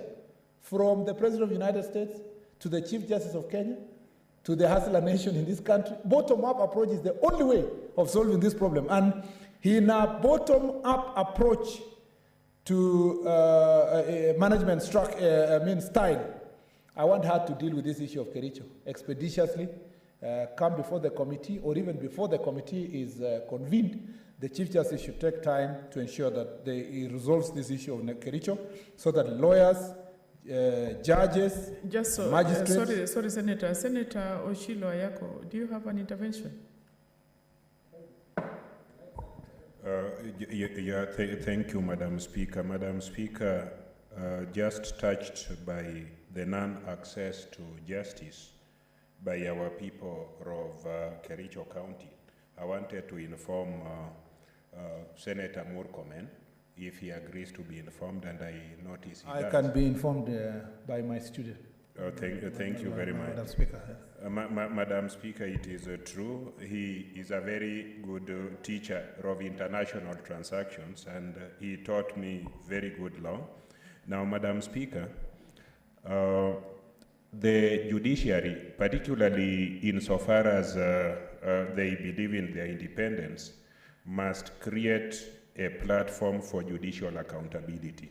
It does not mean that they are not autonomous when making judicial decisions. It means that they must be accountable to the general public of Kenya by telling the people of Kericho County how and when they'll get justice. We are not asking them as an institution that they must decide cases in a particular way, but they must tell us as taxpayers and as representatives of taxpayers how judicial services will be accessed. So I think, Senator Murkomen, I would like to inform you that you must amplify that point. That point is sound. That point is good. All of us need to access justice, because without justice we can be bestialistic, we can be bestial, we can be very bad to one another. Thank you, Madam Speaker. Madam Chair, Senator Ochilo Yako was such a bright student in my class, to the extent that, Madam Speaker, sometimes he would assist the lecturer in sharing very important information in the class. And as you can see, he does it so gently without announcing to the whole world that he went to Alliance. So, Madam Chair, I totally agree. I totally agree that this is an issue that should be done, and we should have more interaction with JSC as parliamentarians. Senator. I'm concluding. Yeah. No, there is an intervention by Senator Faria. Thank you, Madam Speaker. I'm just wondering why it's such a, you're a persona non grata if you went to Alliance in this house. I also went to Alliance. I want to announce. Thank you. Senator, continue. Madam we'll Chair, give an opportunity to all Madam Alliance Chair, alumni is here. Yeah, it's a one way of praising Senator Chiloyako. So the point we are making is that we should have greater interaction with the judiciary when it comes to greater access to justice. And since if the building is an issue, if the building that was being used by the judiciary, the courts in Kericho is an issue, resources should be availed to the judiciary to quickly hire another space for the time being and deal with these issues, and especially for the poor hustlers struggling to access justice in Kericho County. I support this statement, Madam Chair. Honorable Senators, I'll just give one opportunity to the minority side. Senator Kilonzo Mutula Jr. That will be the end of comments on the statement. Time is spent, Senator, please. Oh, you want to say something? Okay.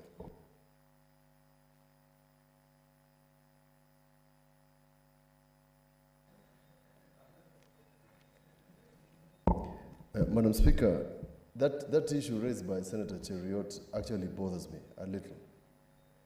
And it cannot be right that a court can be closed and condemned since March of this year, and an alternative has not been done, has not been provided. Madam Speaker, I did an election petition in Makueni, and I can confirm that that building was makeshift. The people of Kericho should not be denied justice simply because a building has been condemned. And while at it, I want to confirm to Senator Murkomen that the letter written by the Chief Justice to the two speakers, out of the 5 summons mentioned in that letter, 3 are from the Senate. And I respectfully disagree with that letter.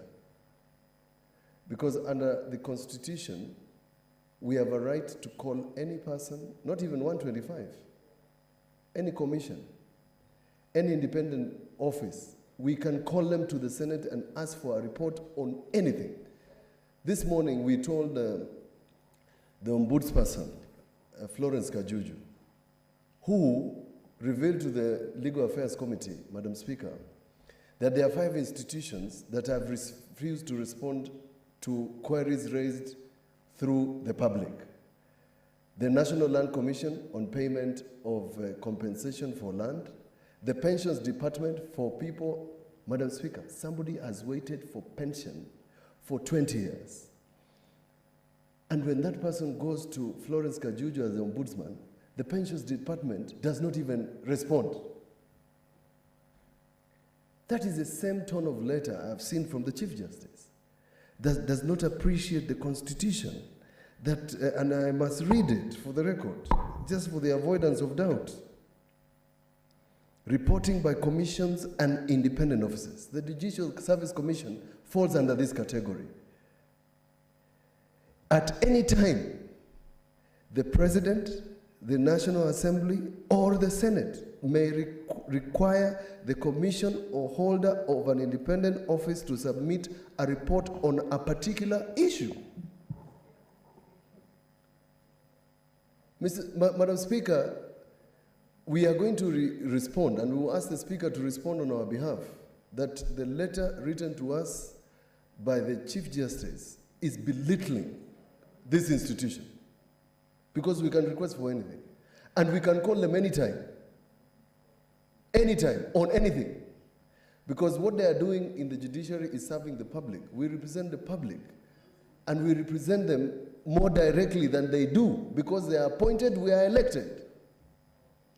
To close a court like Kericho, and Kericho is a very busy town, covering a very large area, is a matter that should go to the committee very quickly. In fact, these are one of those instances that the committee should, in fact, decide quickly and send that letter to the Judicial Service Commission.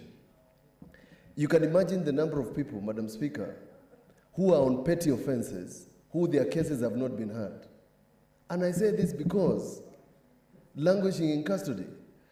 Because when Senator Dulo was leading a committee with Senator Kajwang on imprisonment, I remember a young man who I met in Shukuza, Boston Institution.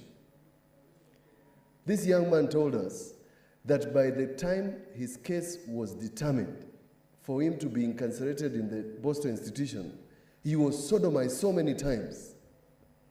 That is the problem of keeping people in custody. I recently watched a video of a gentleman who is in committee, forwarded by Senator Faki, who is in custody for buying a mobile phone for his daughter that had been stolen from a crime scene involving the former police commissioner, Matthew Itere. Madam Speaker, this matter is very urgent, and I hope that we can get some responses quickly, because the judiciary can even get a tent. The trial of Governor Obado, those who are watching, is it being done in a building? No, it's being done in a tent. Because the judiciary in Nairobi has found an alternative during COVID to dispense justice quickly. So if a building is condemned, buy a tent, make sure that the people of Kericho receive justice. Thank you. Senator Christopher Langat.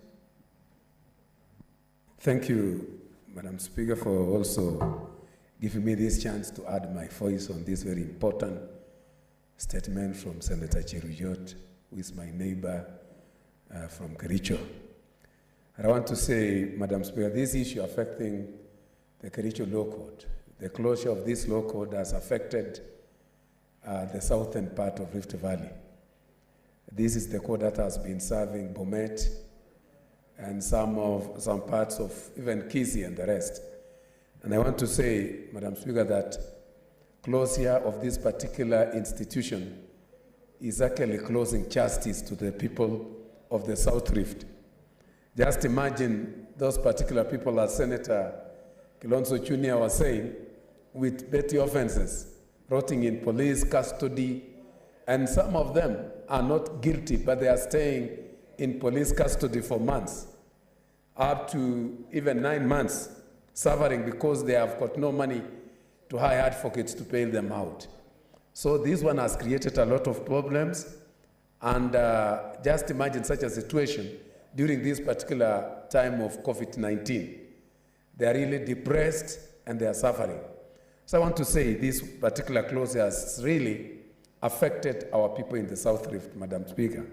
And I want to say that justice delayed is always say justice denied. This particular law court should be open with immediate effect so that it may serve people in that particular region. I support this statement, and I want to say the committee that will take over this one should do with a lot of speed to make sure that justice is really given to the people. Majaji na tukaweza kustaafu. Spika, ni jambo la kusikitisha sana, kwa sababu tunajua koti si jengo. Koti si jengo ama si nyumba. Koti ni hakimu. Hata akiwa mahali popote, yeye bado ni hakimu. Mtu akiitwa jaji, ukimpatia tent, ukimpatia kiti chake cha kuketi, ukimpatia meza, hiyo imetosha. Hiyo ni koti. Spika, kwa watu wa Kericho ni jambo la aibu, ni jambo la kusikitisha kuona ya kwamba ikiwa serikali inaweza kukubali ama kuachilia koti kufungwa na watu wa Kericho kukaa bila mahakama, ni jambo la kusikitisha. Kuna mambo mengi sana wakati ule nikiwa huko yalikuwa yanatokea, na tunapata zile complaints. Vijana wadogo wanawekwa katika seli ambazo sizo, hata mabarobaro pia wanawekwa, alafu usiku kunatokea mambo aliyosema huyu ndugu yetu Mutule Junior. Ni jambo la aibu. Kwa hiyo sisi tunasema ya kwamba kama bunge la Senate kunao muhimu kuona ya kwamba koti ya Kericho imeregeshwa mara moja. Si jambo la kukaa tufanye mkutano. Hivi sasa ukiangalia haki za watu wa Kericho zimezama ndani ya maji. Kericho si town ndogo. Kericho si town kama vile unaweza kusema pengine ni karibu na Kakuma kule. Kericho ni mji ambao uko na watu kufanya biashara. Kericho ni mahali ambapo mambo yanaendelea, si ya kibiashara, si ya kielimu, hata uhalifu pia huko. Sasa mimi nashindwa hawa mahalifu hata hiyo Kericho hata wakipelekwa katika hizo jela basi zinazaa. Kwa sababu imekuwa sasa wale wahalifu kila wakishikwa wanarundikwa, hawaendi kotini. Hili ni jambo ambalo lazima sisi tulitafakari, na kuna umuhimu wa kwamba hatua ichukuliwe mara moja kuona ya kwamba koti ya Kericho imefunguliwa. Asante Mr. Speaker. Finally, Senator Wetangula Moses Masika.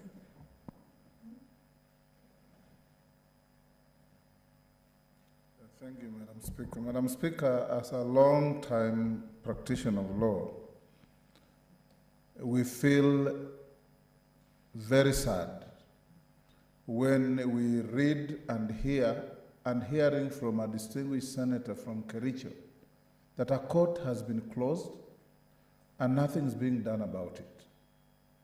Article 48 of the Constitution, Madam Speaker, is very clear that the state must ensure every Kenyan has access to justice. And many other articles of the Constitution talk of speedy dispensation of justice, affordable access to justice, and people should not be made to suffer because of poor administrative decisions by any arm of government. Like my colleagues before me have said, Madam Speaker, and you are a lawyer yourself, a court is not a building. A court is an arena where justice can be dispensed to any person in need of justice. You can sit, we are being told about tents in the Obado case. You can actually sit as a court under a tree, as long as there is a judicial officer. In criminal cases, there's a prosecutor, and they can dispense justice for Kenyans. So to close a court, Madam Speaker, and let people languish in custody on end because the judiciary is not functioning is wrong and is something condemnable. Madam Speaker, you've been reading, and as lawyers you know, that over 80% of Kenyans in custody, remand custody, or post-trial custody are people on what we call petty offenses. Snatching a phone, pickpocketing, petty burglary. Now they are even arresting boys on Boda Boda without a license. You go to court, you are given a bond you can't afford. I remember we went to Kitui during the Senate Mashinani with the Senator Mutula Kilonzo here, Sakaja and others. Madam Speaker, in 1 hour we fundraised and got more than 23 petty inmates released. Somebody is in custody for the last 1 year because he could not raise a bail of 2,000 shillings. 2,000 shillings. And the courts just keep on mentioning cases. We must reach a situation, Madam Speaker, where certain petty offenses should attract free bonds. As long as people can turn up, I cannot believe that anybody found riding a Boda Boda motorcycle without a license will run away from justice. Let's deal with criminals who are hardened and dangerous to society in a different way from the way we deal with unfortunate petty offenders, economic offenders, somebody passing by a maize field and plucking a cob of maize to save himself from hunger, ends up in custody for 2 years. This is not right, Madam Speaker. And I want to urge the new Chief Justice, who has come in with a lot of goodwill, that the letter we saw about accountability of the judiciary on the spending of public resources must have come out of improper advice. No parliament, Madam Speaker, in this country or any comparable jurisdiction will summon a judge to ask them how they arrived at a judgment in a case. That we can do. But we vote for money to go to the judiciary, to build structures, to run their day-to-day expenditure. They have to account for that money. And Parliament will appropriate funds to government departments and will also hold those departments to account. You remember, Madam Speaker, in 2013, when the Auditor General questioned that the judiciary had spent 68 million on the inauguration of the president. The judiciary has never been given any authority to spend money on a presidential inauguration. And you can tell that that money was actually misappropriated, if not stolen. Those questions must be there. If we give the judiciary money to buy vehicles, and instead of buying new vehicles, they go to Dubai and buy second-hand vehicles, questions will be asked. If you give them money to build a courtroom in Mandera worth 60 million and you go there and find a courtroom worth 10 million, questions will be asked. Those are public resources. So I want to urge the Chief Justice that in case there is a disconnect in communication between the courts and Parliament, let both institutions have liaison officers that can help in a smooth communication and running of affairs, but nobody, and I repeat, nobody in this country, as long as you are in public, administering public resources, you will be asked questions, and you must answer those questions. And we want the people of Kericho, and Madam Speaker, you come from very close to Kericho. I'm sure some of your people are languishing in custody in Kericho because their cases cannot be heard. Somebody from Nyakaju goes to Kericho and tries to ease himself by the roadside. Somebody turns up and says, Maliza 20. They end up in custody and they stay there for a long time. So we want courts to function everywhere so that Kenyans have easy access to justice. Senator Mzuruve.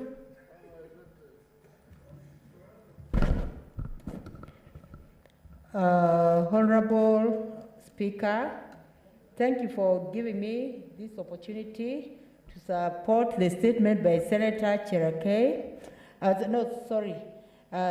Senator Cheriot concerning the closure of the courts. Honorable Speaker, when it comes to issues of courts must always be open. And I'm saying like this, Honorable Speaker, because in a society, you'll always find that people have issues. And sometimes, if people are not managed well, they may even take the law in their hands. Like in a situation where there is crime in a village, and this matter is not reported to, to the authority that's supposed to deal with it, authorities that enforce law. You'll find that people can take the law in their hands. It has been evident that sometimes a thief is found and is even burnt to death.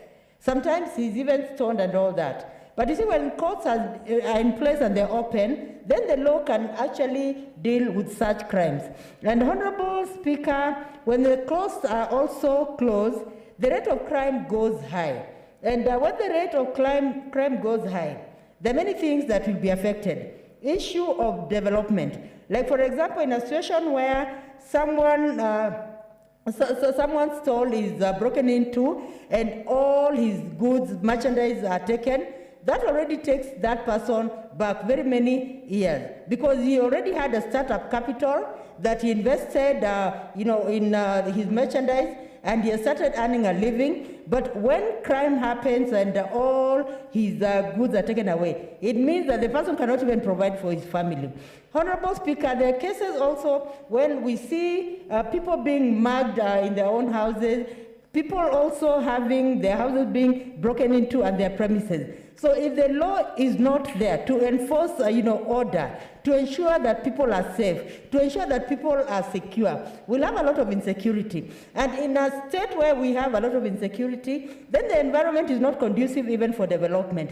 The environment is not conducive for trade. And Honorable Speaker, even human rights will also, basic human rights will also be violated, Honorable Speaker. And I have to say that there is need for urgent reopening of the law courts in Kericho, so that the people of Kericho also are not, are not affected unnecessarily. And Honorable Speaker, as I speak about the issue of reopening these law courts, we have also to find out, are there other law courts in other parts of the country that are also closed? In the 47 counties, there is need for the laws to be open. And Honorable Speaker, there are also cases of land that sometimes have taken too long. You find that neighbors have been having issues of land, and you know how emotive land can be. Sometimes even you'll find neighbors murdering each other, killing each other, because the cases are dragged and the land issue has not been resolved. But if these issues are brought, on board and they're solved in court, that is a legal way of guaranteeing someone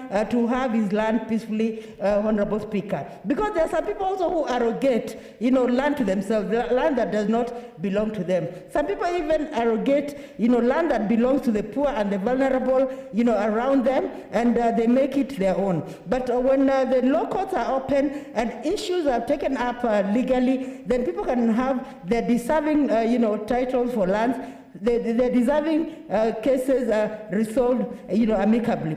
Honorable Speaker, the issue of human rights is an issue that we must all be concerned as senators, and in the 47 counties. And when it comes to these human rights issues, the law comes in clearly to ensure that people's rights, basic human rights, are not violated, Honorable Speaker. When you're talking of human rights, we are talking of many rights. We are talking of, a right to stay anywhere in this country, a right to own property, a right to do what you are doing. As long as you are within the confines of the law, you are supposed to be protected. And Honorable Speaker, the Constitution comes out clearly to state that everyone needs protection. Sometimes we find that people end up not being protected just because of criminals. Like, I want to talk about the issue, or to cite the issue of Boda Boda industry. And Honorable Speaker, I remember you came out very clearly about the Boda Boda industry. In the Boda Boda industry, you'll find that sometimes even Boda Bodas are, mugged. Sometimes they're even, denied their rights to ride, because sometimes they ride people who are even muggers. They ride people who are ready to attack them. But these people should be protected. And who protects them? It should be the law, Honorable Speaker, so that they're identified, they're given protection, because they provide economy for our country. They make sure that they're able to get a living for their children, Honorable Speaker. And they're some of the best thriving business people, Honorable Speaker. Now, Honorable Speaker, I support this statement, and I strongly support that all law courts should be open so that justice is not delayed. Honorable Speaker, if justice is denied, if justice is delayed, it is very unfair for a country that is supposed to be peaceful, for a country that preaches peace. Honorable Speaker, since the colonial times, we have been striving for peace. And so, Honorable Speaker, we need to do it legally, we need to do it lawfully, so that all citizens feel that they're protected, they're secure, and they're able to do their businesses, progressively, as Kenyans. Thank you, Honorable Speaker, for giving me this opportunity. I support this statement. Thank you, Senator. Finally, we give to Senator Mwinyi Haji, Senator for Mombasa, where he's on Basho.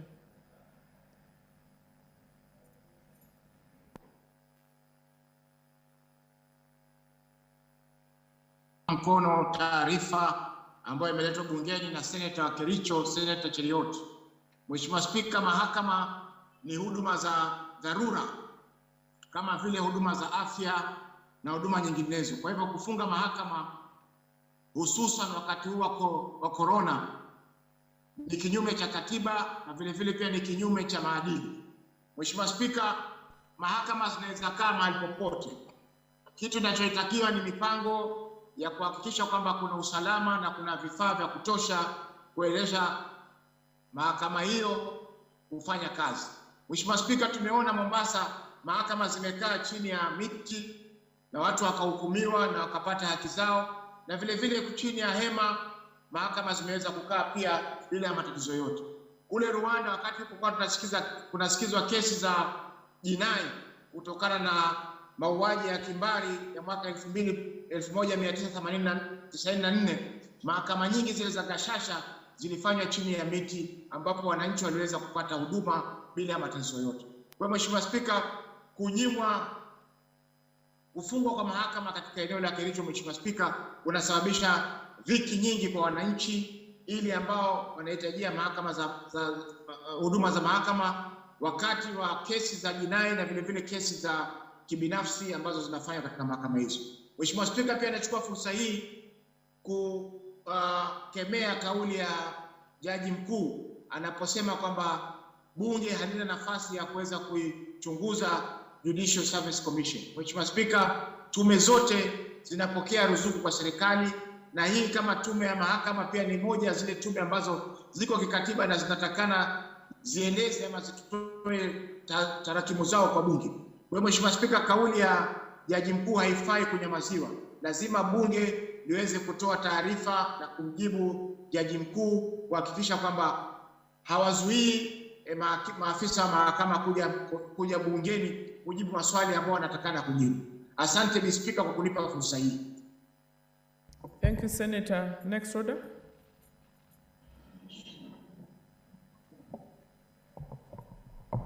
Order number 8, the Lifestyle Audit Bill, Senate Bills number 36 of 2021, first reading. A bill for an act of parliament to give effect to Article 10 and Chapter 6 of the Constitution to provide for the procedure for undertaking lifestyle audit and for connected purposes. Next order. Order number 9, the Intergovernmental Relations Amendment Bill, Senate Bills number 37 of 2021, first reading. A bill for an act of parliament to amend the Intergovernmental Relations Act to streamline the procedure for the transfer and delegation of powers, functions, and competencies between the two levels of government and for connected purposes. Next order. The order number 10, the County Government Amendments Bill, Senate Bills number 38 of 2021, first reading. A bill for an act of parliament to amend the County Governments Act and for connected purposes. Honorable Senators, for the convenience of the House, we move to bill number 20.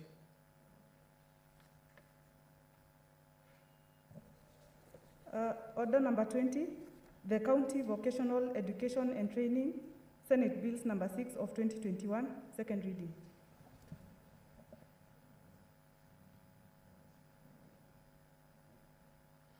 Senator Milgo.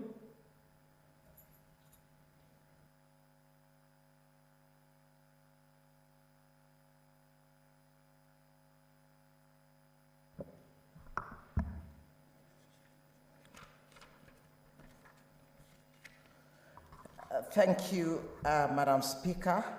The County Vocational Education and Training Bill 2021 be now read a second time.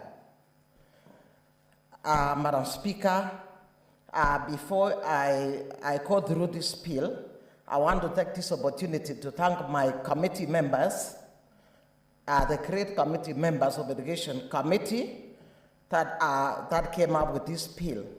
First of all, Madam Speaker, it is just recently that I celebrated the first anniversary of being chair to this committee. And Madam Speaker, this committee, under 1 year, was able to pass the education, and the childhood development education, and was able to meet 40 counties virtually to actually look at the landscape of ECD right across the counties, which actually culminated in a workshop that we held recently in Naivasha, Madam Speaker. Secondly, this vocational county training bill, Madam Speaker, again, we are going through the landscape of vocational education training, and already 6 are standing. We have already met again virtually 14 county governments, and we are on our way to meeting well over 40, that is all of them, before the close of business of this parliament. In other words, we shall be able to pass the bill that speaks to the education, the functions that belong, or in this case, that affects, that are domiciled at the county governments.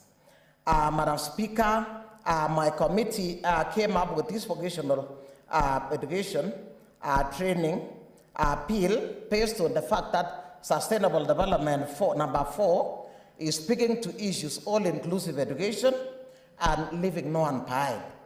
Madam Speaker, we did realize that despite the fact that there has been free education starting in 2003, what happens is that we still have children left out after completing 8 classes, standard 8.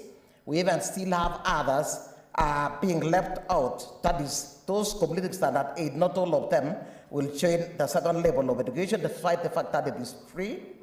And then those completing high school, like for example this year, those that completed high school, secondary cycle of education was 747,161. But then those are the only ones that will join, those that will join university education are 747,161. But then 604,021 will not qualify to join university education, Madam Speaker, nor will they qualify to join a higher diploma in TVETs.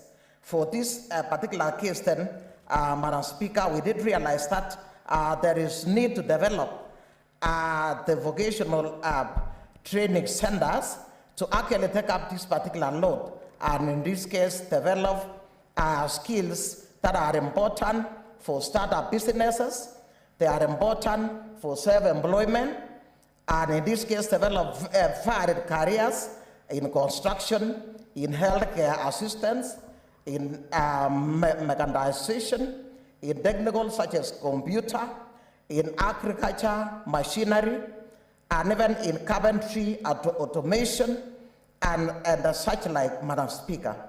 Madam Speaker, we are now in a changing world where the economy is changing and more than ever before requires technical skills, and therefore, as a country, we need to actually rethink the mission to actually provide or present students with high skills that in this case will be transferable, that will apply to the new economy. Madam Speaker, it is time to invest heavily in technical and create skills that will in this case spur jobs in the blue economy, which is the new frontier in employment for our youth, Madam Speaker. This is away from the white-collar jobs that has been there for a long time. Madam Speaker, this will go a long way in curing unemployment of the graduates from technical institutions, because those graduates with technical skills, Madam Speaker, are actually not going to look for employment, but then they find them, and therefore they'll be constantly employed, because construction will always be there. We have very many jobs that require such skills, and therefore employment is guaranteed. This is the very reason, Madam Speaker, that the Jubilee government in 2013 thought of actually setting up, came up with a strategy to set up Deferred institutions in every constituency, and at the same time requested the county governments to fund vocational training centers which are domiciled in those particular counties. Madam Speaker, furthermore, we need to churn, as I said, this is a new economy, we need to churn job-ready graduates, which will spur, or in this case, have skills set to actually be in tandem with what is happening in the world over. Like, we need skills to attain the Big Four agenda, of manufacturing, universal healthcare, affordable housing, food security, as well as Vision 2030 and the 17 Sustainable Development Goals of achieving high growth. Madam Speaker, just apart from this, there is the political, the social, and the economic blueprints that in this case require, or in this case, are skills intensive. Madam Speaker, apart from this, we also have Agenda 2063 that is expected to actually come up with flagship projects that will actually spur an all-inclusive economic growth in our country and Africa at large.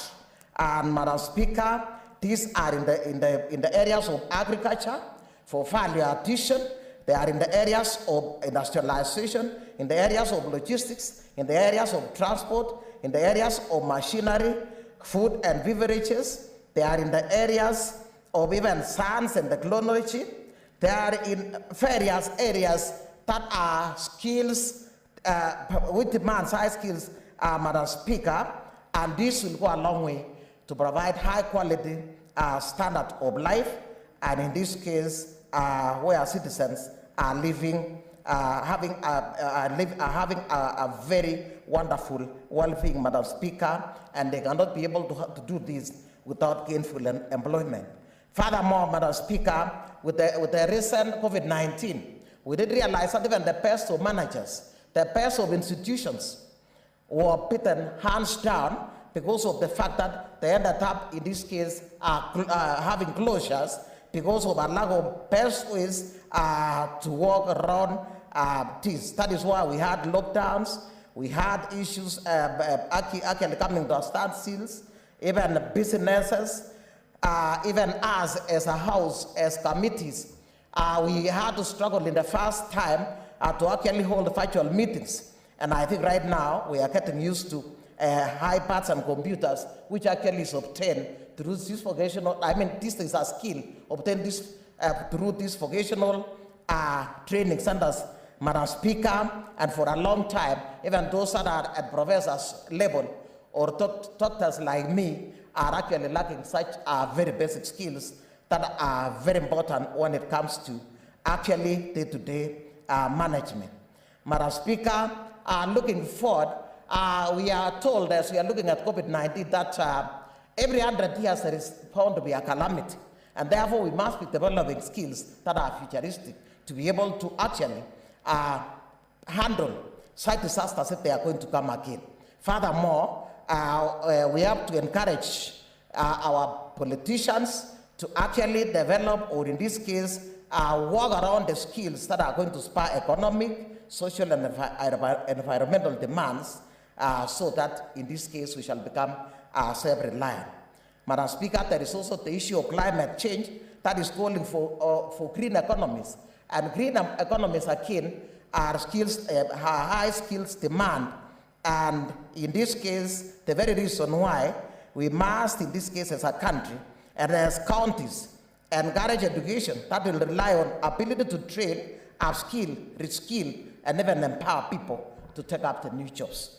Madam Speaker, the green economies are bound to create up to 24 million jobs that are very skills intensive. Madam Speaker, this is the very reason why my committee came up with this bill to actually speak to issues vocational education and training in our counties, because actually these are what the county and one of the functional areas of the county governments as provided for under Part 2 of the 4th schedule to the Constitution relates to village polytechnics and homecraft centers. Madam Speaker, therefore, Part 1 of this bill specifically actually is about definition of terms such as authority, technical and vocational education, cabinet secretary, council, board of management. That is definition all through up to where we have up to clause 3. Clause 3, which is now speaking to, clause 3 is speaking to actually those people, that is now the guiding principles in actually starting up a vocational training center. That is formulation, implementation, monitoring, and evaluation of those vocational education centers. It goes a long way in clause 3B to speak to issues of equality, equity, and non-discrimination when it comes to development of these centers. Madam Speaker, C, D, E, and F are speaking to issues, promotions of innovativeness, transparency. It is speaking about, to innovation strategies. It is speaking to issues, accountability, strategies that must be put in place to ensure that these centers are run without any fuss. Madam Speaker, Chi of that is, in this case, speaks to collaboration with the national government. In this case, these vocational training centers are run that is in collaboration with the national government, which in this case provide actually the curriculum and the policy. Clause 4 of, clause 4 of that, this bill, Madam Speaker, speaks to obligation of the national government. What role does the national government have on these vocational training centers that are domiciled at the county, or in this case at the developed units? The national government plays a critical role in development of education research policy on this vocational training. Number P, 4B, Madam Speaker, is that they set examination standards and certificates, they provide certificates, they develop curriculum and co-curricular activities to be conducted in these centers, they accredit the institutions, they train and register the vocational centers, they build capacity. G is establish partnerships and linkages to ensure the support for these centers. H, in this case, setting of standards for registration and licensing of vocational centers, setting of standards, that is under F, and share in this case is provision of budget and resource mobilization to subsidize vocational education centers. As I'm reading number 4F, clause 4F, Madam Speaker, no, clause 4J, Madam Speaker, it is unfortunate because earlier on, before the budget 2020-2021, this developed unit used to receive Kenya shillings 2 billion that was ring-fenced for vocational training centers. However, right now, this particular budget is going out as equitable share. And at the course of my committee, actually looking at the landscapes of vocational, that is training centers, we did realize that there are governors that have not even scratched the ground. They have not even provided any materials, Madam Speaker. Neither have they even employed trainers in those particular centers, and even if they have employed, there is no scheme of service to pay them, and therefore they are demotivated, they cannot even work, and we do not expect any gainful learning in those particular institutions. Therefore, I'm quite worried because of that Kenya shillings 2 billion, and we kept on actually struggling as a committee to bring it back, but when the close of the budget came, this one was still dispersed as equitable share. I hope in this case, the county government, some of them have told us that they'll manage to ring-fence through the enrollment, but I do not know whether they'll manage to do that. But as a committee, during the remaining time, we are going to follow up on that. The national government again plays a critical role in vocational. Senator Dr. Milgo, yes. There is an intervention by Senator Faria. I wanted to know if she wants to be informed. There's something I want to give her in terms of the budget. The budget of this year compared to last year, there's 53 billion extra that His Excellency President provided. Remember, after they had the stalemate in the Senate regarding the formula, the 53 billion extra was provided.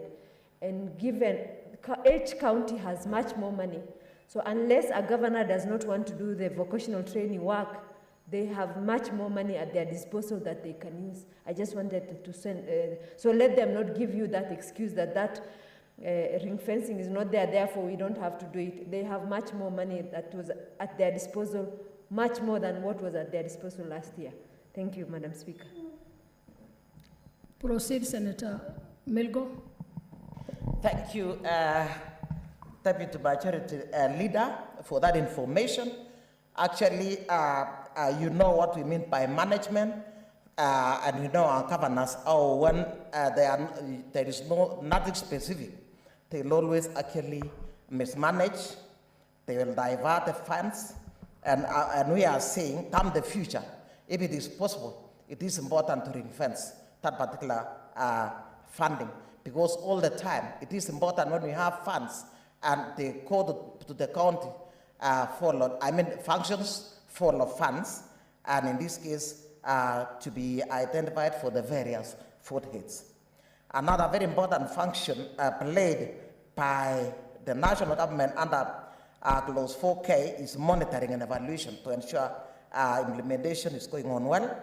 Another under high is, in this case, implementation, qualification framework, and to check on progress and to recognize qualifications and credit transfers and waivers. M would be looking at implementation framework for progress in terms of training. Clause 5, Madam Speaker, speak to issues obligation of the county governments then in developing this. This is where the 2 billion now comes. They play a very critical role in terms of procuring and putting in place the necessary infrastructure. Just apart from this, of course, to ensure learning and teaching resources for delivery of this particular important training skills. They must be able to actually assist in formulation and implementation of specific programs and policies borrowed, of course, from the national government. And in this case, they are also responsible for staffing the same institutions. And Madam Speaker, as you are derogating the governors, we did realize that some of them have employed those ones that are not trained. And you remember in the beginning I said these are very high skills. That is why we were beaten hands down when it came to virtual meetings in the first instance. And in this case, some employ those that are not trained so that they can pay peanuts. And so without, despite the fact that we have been, the ministry set out actually a scheme of service, we found that some governors are still actually moving around with no scheme. Also, the county government is responsible again for implementation of policies and strategies and standards that should be developed under the implementation of this act.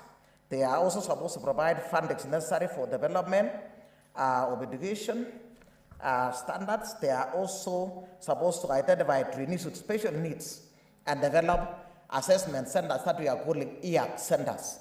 These EAC centers are not there. Therefore, at the course of our interrogation, we were asking them how they identify those that are having hearing impaired, those that are not seeing, those that have got mental cases, and that they are only simply saying they have developed a ramp. Somebody is imagining that disabilities is simply a ramp. A ramp is not the end of the story. They are assistive devices, and in this case, they must be able to develop centers that we are calling EAC centers, assessment centers, to know this child should be placed where. That is for placement. Under Clause 5G is speaking to public awareness and advocacy. We did realize as a committee that there is stigmatization. Normally, kids do not want, or rather, students do not want to join these institutions because they are imagining that they are for failures, they are for those people who are desperate. So this stigmatization again, the county governments are encouraged to actually create awareness on the importance of the skills that are developed through this. Under 5H, Madam Speaker, to collaborate, the county government is supposed to collaborate with the national as well as local institutions to provide vocational education and training and to promote access and up-to-date and timely information. Clause 6, Madam Speaker, is speaking to the issues, the role of management of vocational education centers, and that is set out under 6A up to G. And that is, they must put in place the necessary structures, employ qualified instructors, administer the curriculum that is already put in place, ensure provision of quality service, ensure the premises are put up as based on occupational health and safety regulation, in the building standards prescribed under this Act. They must provide the necessary training and learning materials and equipment. They must also meet such other requirements prescribed under this Act. Clause 7, Madam Speaker, speaks to trainee with special needs. Again, as a committee, we are advocating for integrated centers, which in this case are cheaper to run as compared to each county now saying we are developing a special needs center for the blind and then for the hearing impaired, for the mental case. But then if they are integrated to the main school, what happens is that these particular kids with special needs shall come the future, shall be integrated very easily, even to the society. But every time we separate and take them to separate institutions, they'll feel that they are not wanted, they are not part of the society. So then clause 7, again, 2A continues to speak about the infrastructure necessary to actually incorporate or to provide an all-inclusive education where we have all kids, including those with special needs. So the type of infrastructure, B is speaking to facilities necessary. I said equipments will be those with, useful for hearing impaired, those that are blind, those that are having different types of disabilities, and even the nature of the training. And then again, D is specifying capacity building for the trainers. And then again, the special facilities that are necessary set out under E. F in this case is setting out the measures on affordable and to put up, or in this case to acquire, assistive devices. We found that some governors were actually buying an assistive device at a very exorbitant price. Madam Speaker, that we did realize that this is crazy. They ignore the procurement procedures. And in this case, we are saying under F, in this case, the assistive devices, in this case, must be those that are affordable, but then very useful to those persons with disability. Number 3, 7.3, in this case, is speaking to how the county executive committee member shall be able to actually ensure that persons with disabilities are actually trained, accommodated, they receive an effective curriculum. Part 2, Madam Speaker, is establishment, registration, and accreditation of vocational education and training centers. And in this case, it sets out under clause 8 the categories of vocational training centers that are out there. And in this case, it specializes the type. There are those that are run by private, and then there are those that are public, established by private and public. And then under 9, Madam Speaker, it is speaking to the fact that the county government, in consultation with the relevant stakeholders, must in this case establish and maintain a record of all those training centers, including integrated centers, so that at the demand of one register, one will be able to tell how many integrated centers are here, how many vocational training centers are in this county. Clause 10, Madam Speaker, is speaking to issues sponsorship. We said sponsors come in form of religious persons, and here in this case, these people must be, in this case, there must be a regulation to govern them. We have seen in the past how religious people will come and even want to affect the curriculum, but we are saying the role of the sponsor here is to ensure that there is quality education, and in this case, education and training, and they must work together with the board of management in line with the curriculum set out by the Ministry of Education. Under 10.3, Madam Speaker, that one is speaking to the issues where the sponsor may make recommendation when the curriculum is being reviewed, and then in this case, how they can provide financial service to do infrastructure. Under number 10.4, Madam Speaker, that is the checks to avoid compromising provisional standards that may come from sponsors if they are not sure of their function. Number 5, 10.5, Madam Speaker, in this case is to avoid, is speaking to issues to avoid the faith-based institutions from actually influencing the curriculum. Clause 11, Madam Speaker, is talking about registration of persons to provide training in those particular institutions. In a short while, we shall be bringing another bill on interpreters and trainers.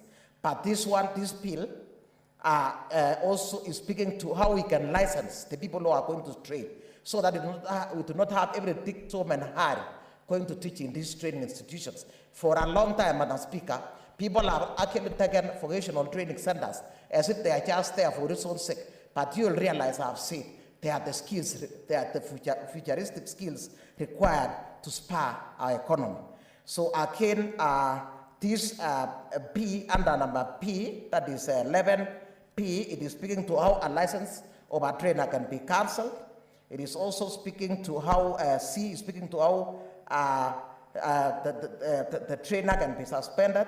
D, how that trainer in this case can be updated on issues that should be going on in that, in terms of training. And then C is speaking to, E is speaking to learners in all the training centers. So how many learners? So that at the opening of that particular registration register, we can know the number of learners. F in this case is talking about vocational integrated centers. And in this case, I said earlier that integrated centers are cherished more than those that are set aside.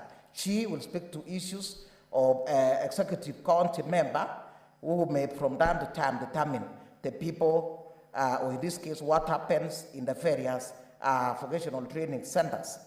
Clause 12, Madam Speaker, also continues to talk about registration of vocational education training centers. And in this case, speaks to what is required, and this is in line with what is specified in Deferred. That is the Technical and Vocational Education Training Act on the requirements before registration. 13 goes on to describe the registration and licensing of vocational education center. 14 goes on to prescribe what the vocational centers, the requirements that the vocational center must meet before any registration, such as they must meet the occupational health and safety requirements and building standards prescribed under this act. 14P will also prescribe the vocational center must be able to show clearly the type of training that is being offered in that center. Madam Speaker, P of that is talking to the type of instructors that are there, the qualification, the registration. Clause 15 talks about accreditation. Again, accreditation is done under the Technical and Vocational Education and Training Authority Boards for accreditation from the national government. 15.2, Madam Speaker, is setting out how one can apply the form that is used to apply for accreditation. 15.3, Madam Speaker, is speaking to issues the type of curriculum that must be set out by the Cabinet Secretary. So the curriculum, as I said earlier, is actually the role of the national government so that we have a standardization of vocational training right across the country. Madam Speaker, Clause 16 speaks to cancellation of a license and the registration, so that we don't have, in the past, we'd have people waking up and just going to cancel a certificate. But then here, there are procedures to be followed before a certificate to provide vocational education and training is cancelled. I said earlier, these vocational education training, there are those that are run by private entities and those by public. So we can find that at times there are those that have violated the act and they must be cancelled, but then they must be given a chance actually to explain. And so they must have, in this case, under 16A, B, C, must maybe have had some, shown some criminal activity. Maybe they could have actually shown that they have closed down without actually specifying the reason why.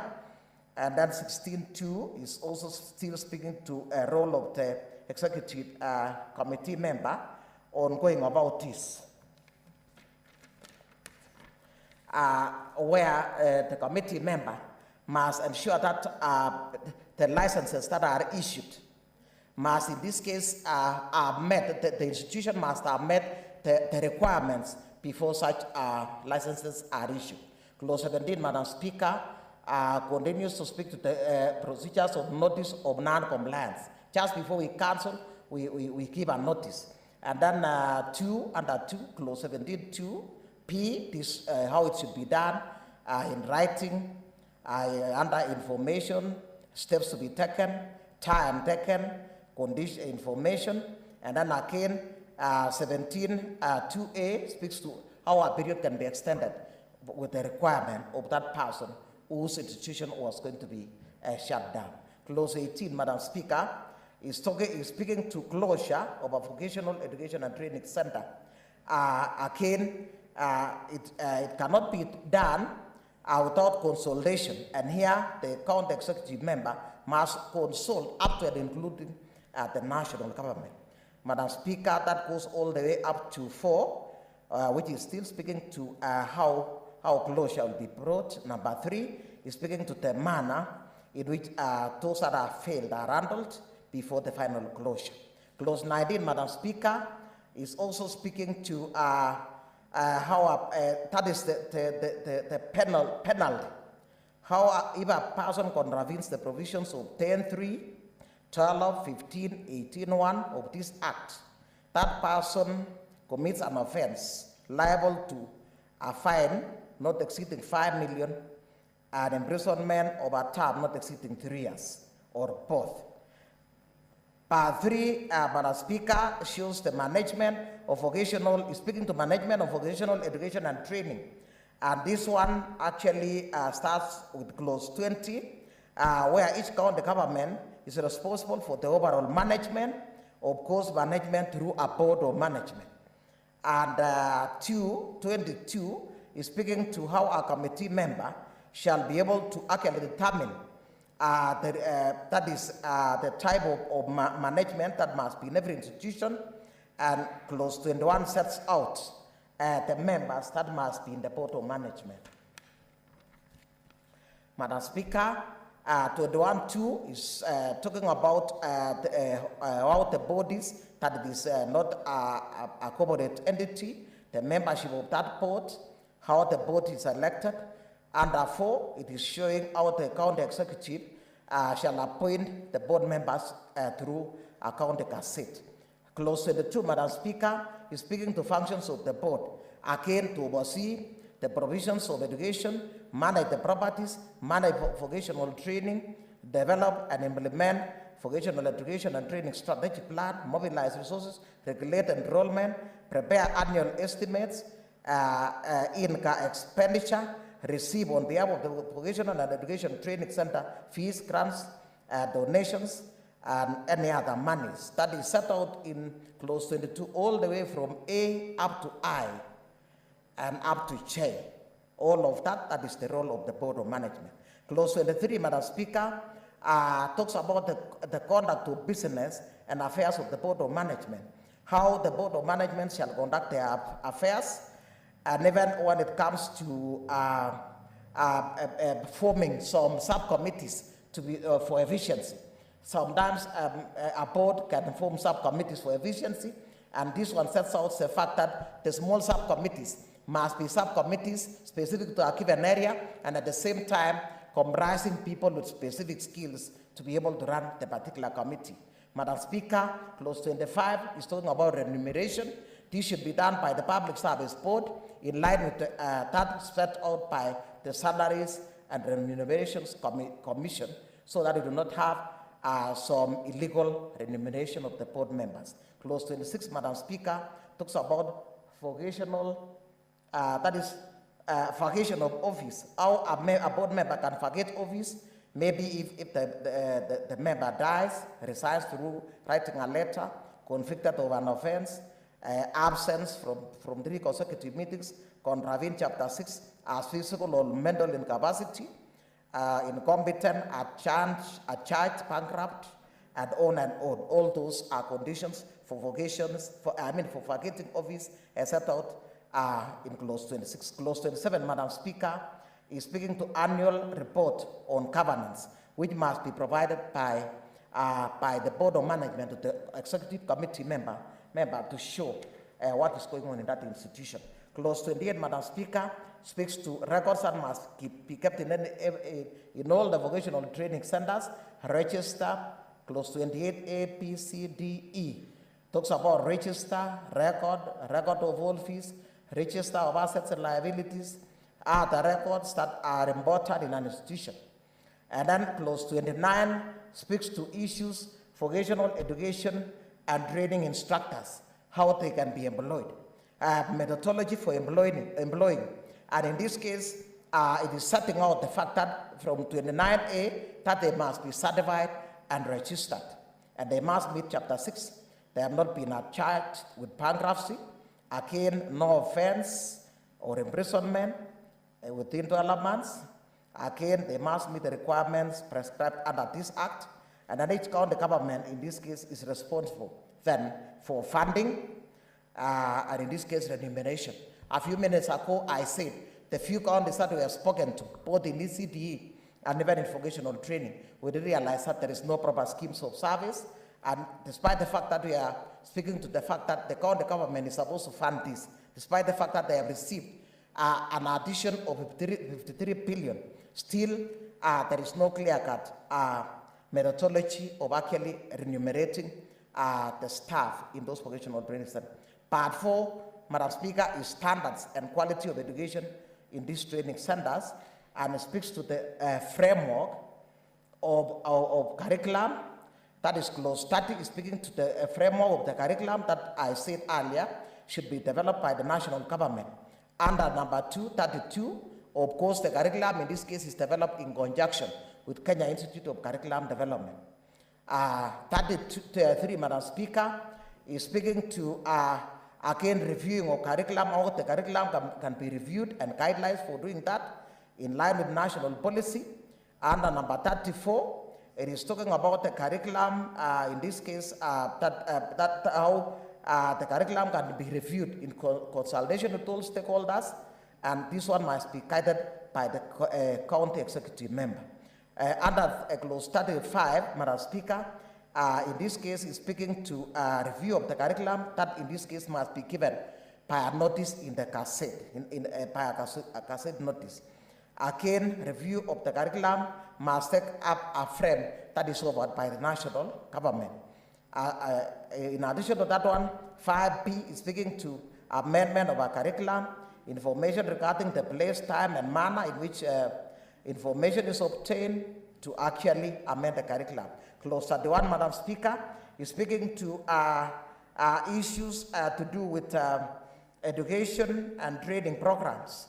The training programs, in this case, I said earlier that these keys are very important, and this bill is setting out and actually asking the counties to train or develop county vocational training centers that are training on specific skills to fill the gap in those particular counties. Like if in this case, we were to compare vocational training centers in Mombasa and Kisumu, and in Bomet County, my county, or in Nairobi, they should be different, because those in Mombasa should be developing skills based on the blue economy, or in this case, the ocean economy, fish economies, as opposed to those developing based on agriculture, maybe in Nairobi based on industrialization.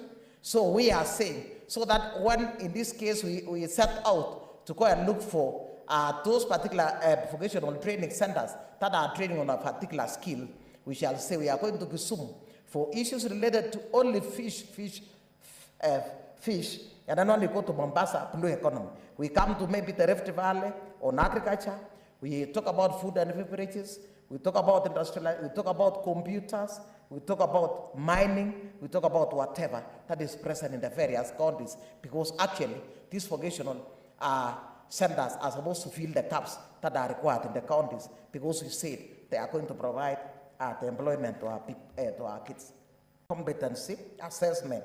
This is a function of the national government in consultation with the county governments, which are responsible to ensure that examination and assessments are up to standard. And then under P, certification, and then number 2, the council in this case shall ensure that the skills provided are actually within the frame set out in the national policy. Clause 33, Madam Speaker, is speaking to quality assurance. Our quality will be assured in all the counties.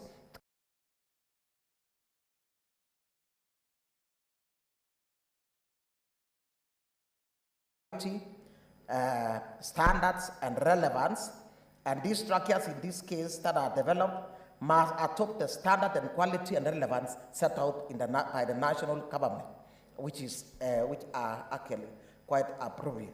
In addition to this, the quality assurance and standards must ensure that there are processes that ensure for continuous review, so that we do not go and assess a center once a year and then that is over.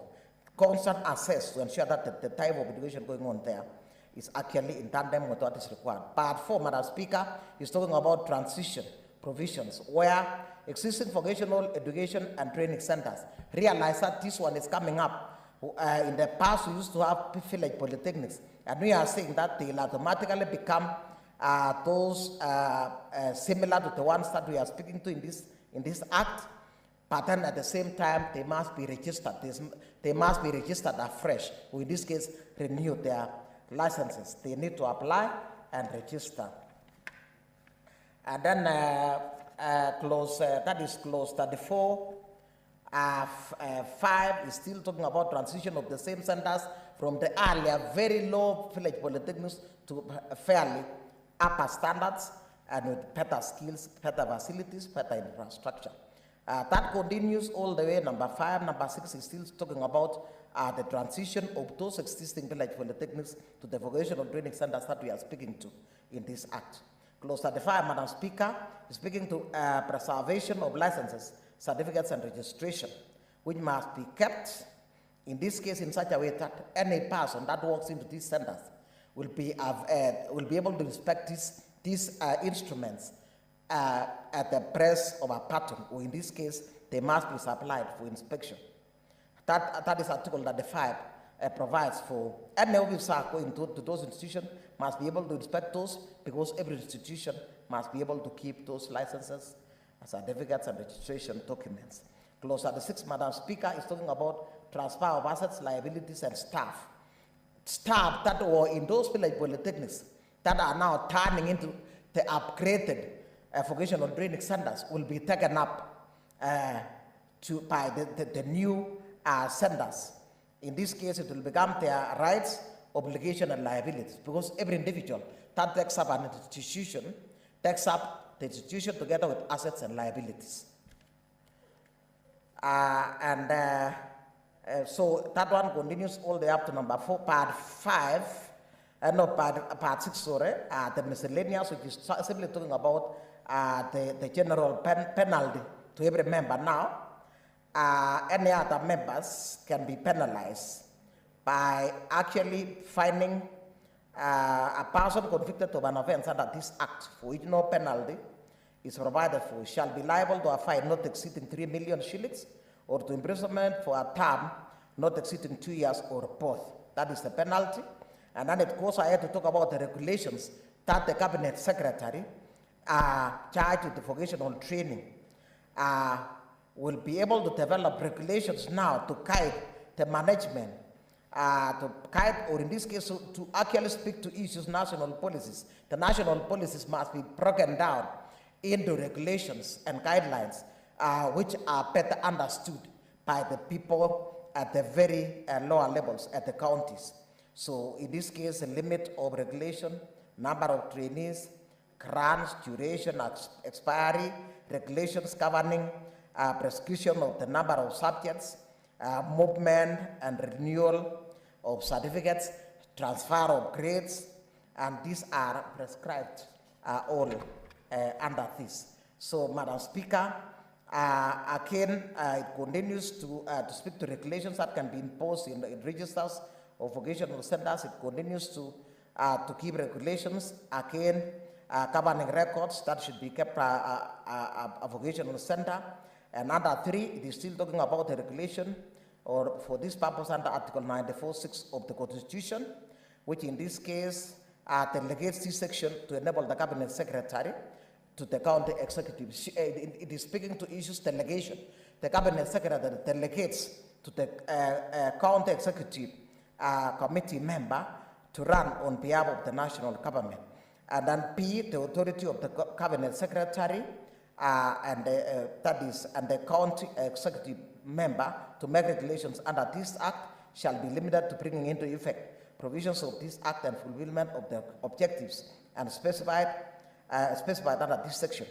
And C, the principles and standards applicable to the regulations made under this section are those set out in Interpretation and General Provisions Act and the Statutory Institutions Act. Madam Speaker, I wish to move this bill and ask Senator Professor Ongeri, my great senator, my former Minister for Education, to second. Thank you, Madam Speaker. Senator Professor Sam Ongeri.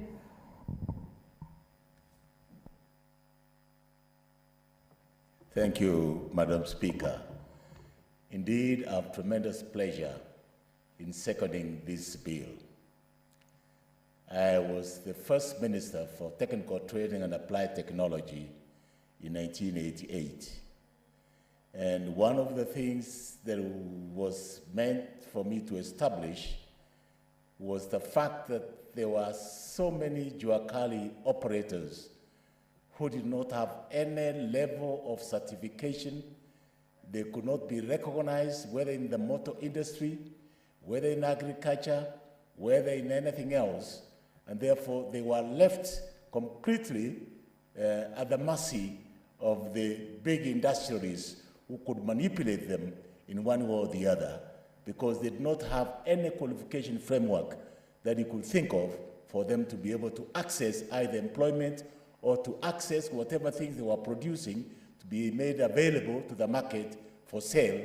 And if they did so, they were considered to be substandard, and therefore suffered immensely big loss, and they suffered the opportunity to participate in the economy of this land.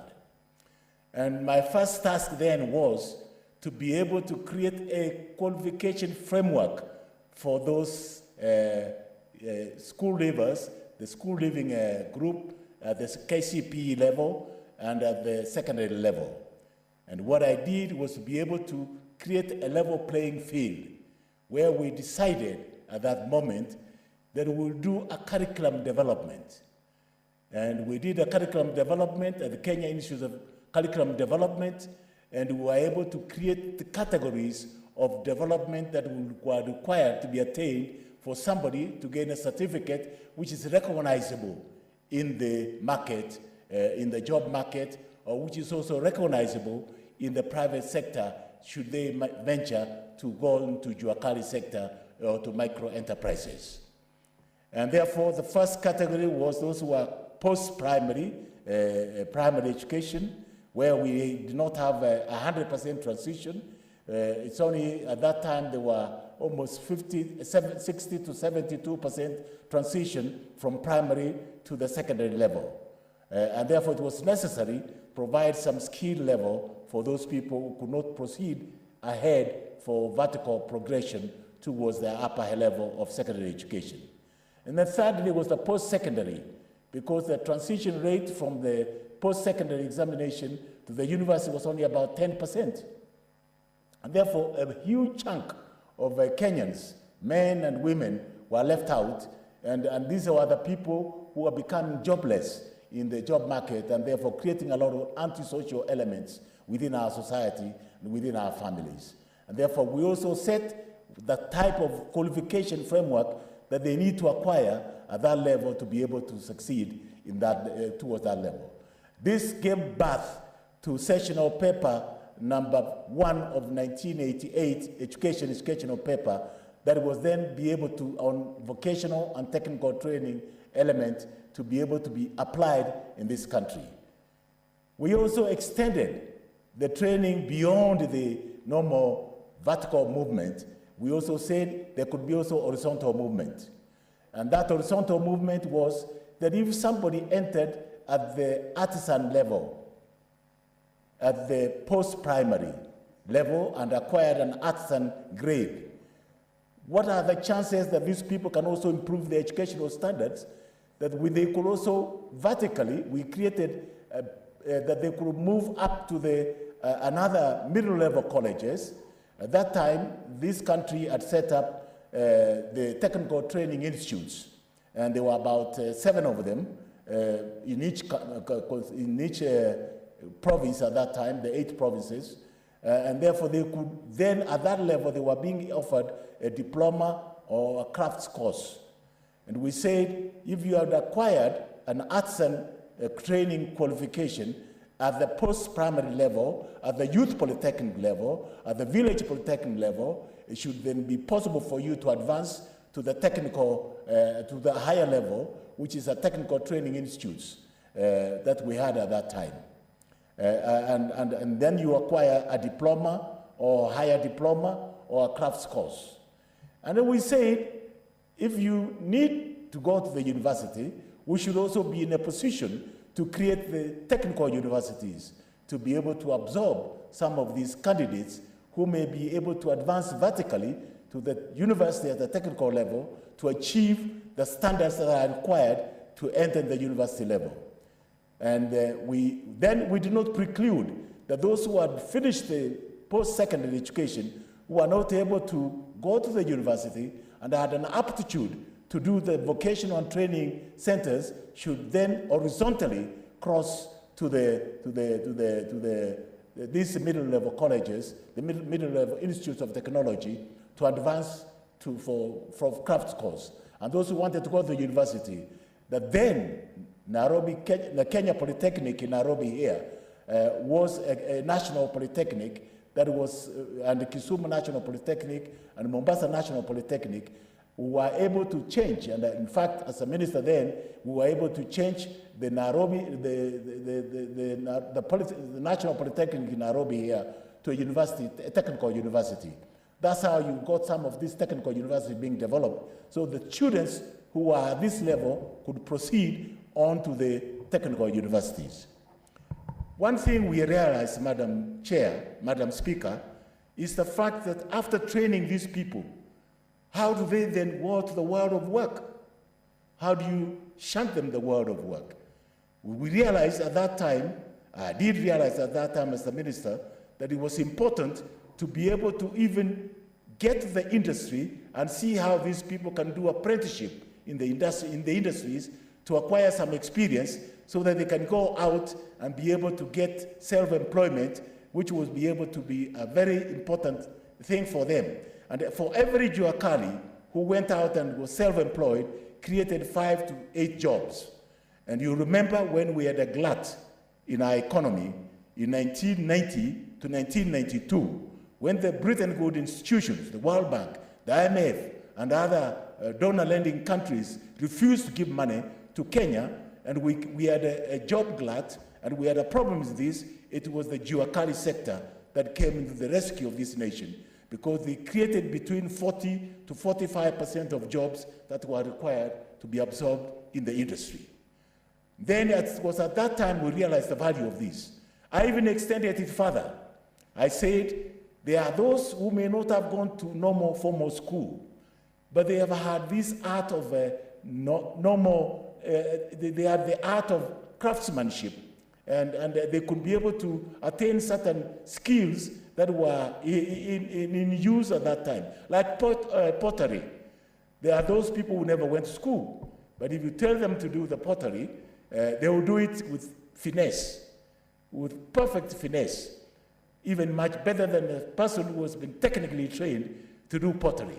And we said we should then loop these people into the industry, and I said we would take them to skill upgrading.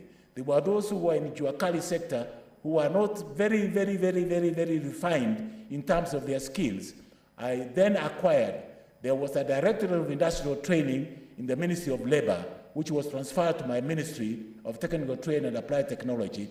Therefore, we use this DIT, the Directorate of Industrial Training Centers, in Kisumu, in Nakuru, in Nairobi, in Mombasa, to do what we call upgrading skills in the evenings. And therefore, that was the origin of the curriculum development at the time, to be able to entrench the vocational training in our curriculum and as part of our overall philosophy of education in this country.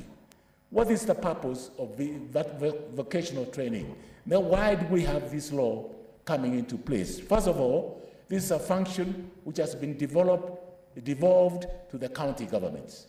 And therefore, the national government only takes care of a few national polytechnics, particularly the universities at the higher level. And therefore, the main function, Schedule 4, is it Schedule 2? Yeah, of our Constitution. This function is bequeathed to the county governments. And therefore, it's important that the county governments are able and are seized with the facts and figures and the law to be able to manage this vocational training. That's one reason. Secondly, that we must be able to develop a standard which is equal throughout the whole national grid, so that you don't have some level of standards which are lower than another standard from one county when you move from one county to another. And thirdly, that if you are dealing with the blue economy, like the people surrounding the waters, they will have to be trained in different way, in fisheries, in marine technology, in boat making, in fishing, rods, and other elements that's needed to be done, so that they can then be able to dovetail in the industry and be able to give value of service through a skill which is so important to enhance the industry at that level. So then that brought in the concept of micro-enterprises. Whether you are dealing with the blue economy, there will be micro-enterprises, and you must create a cadre of middle-level enterprises that are the biggest employer in any given national society. When you are talking of the Americans, you are talking of the Africans, you are talking of the Asian tigers, the middle level, skilled manpower. These are the people who will be able to expand the economy and increase the job opportunities. And therefore, you must have a standard of qualification, a framework of qualification. Hence, when you look at this bill, it talks about the purpose of the bill is to provide a framework for the establishment of systems for the administration of training in vocational and training within a county, so that you have a uniform training policy throughout the whole country. When you are dealing with the green economy, agriculture, there is a paucity of micro-enterprises. For instance, value addition, the agro industries that we need to do. Our farmers today are being robbed of their sweat in the farms. Take, for instance, a very simple thing like the avocado. A farmer in Kisii, an ordinary farmer, and we encourage them to plant the avocados. They pick the avocados, they stack them in sacks, which are beyond measure. The weight is beyond 100 kilos, and they only pay the peanuts of 5 shillings, if they are lucky. But they will get the crude and the shrewd businessmen, they will only pay them 2-3 shillings. All that is required is to be able to create a micro-enterprise, a cold storage. The cold storage will have these functions. One, the supply, how you can be able to organize the supply chain from a farmer to the cold storage in a marketplace. How to be able to grade those products into various qualities. The ones, grade 1, grade 2. Avocados, once exported, grade 1, the highest variety which has been brought in this country, will fetch $2 to $3 internationally. Compare the $2 to $3 being fetched internationally when a farmer is only getting 5 shillings at most, or 2 shillings. That's a waste of time, the labor and the energy and the input that the farmer has put in the planting and taking care of this element is wasted away. And therefore, when we have our own children, our boys and girls, going through these vocational and technical training centers, they will acquire these skills that will enable them to run the small little cold chain storages that they can be able to pick the products from the farmers, do the grading, the marketing, and since we are already in this house, we are very forward-looking. There is an act of parliament that we pass here, the warehousing facility in these houses. And therefore, combine the warehousing facility and this cold storage, you are able to create a formidable market. Therefore, you release your products in accordance with the market survey. And then you have the wider element, those who are trained in procurement, in survey, those who are trained in export business will be able then to help the farmers to be able to sell their items to the rest of the world. Look, for instance, the bananas from Meru and Kisii. It's a waste of time. And Senator Kindiri, people are staggering, the lorries, stack of lorries coming all the way from Embu to from this place and from Kisii to this place and selling at this marketplace at a throwaway price. And the farmers are getting nothing. We should be in a position to be able to add value. And the only way you can add value, Madam Speaker, is to be able to create this thing. I wish I had more time because this is a subject which is pet to me and I would have really talked to a long time. That this is an area that we can add value. We can improve the economy, the cash level at the farmer's level. You can increase the potential for employment at the farm level, farm gate level, and at the cold storage level, at the marketing level, at the export level. You create jobs along those chains. Therefore, the opportunities are innumerable, and there are many.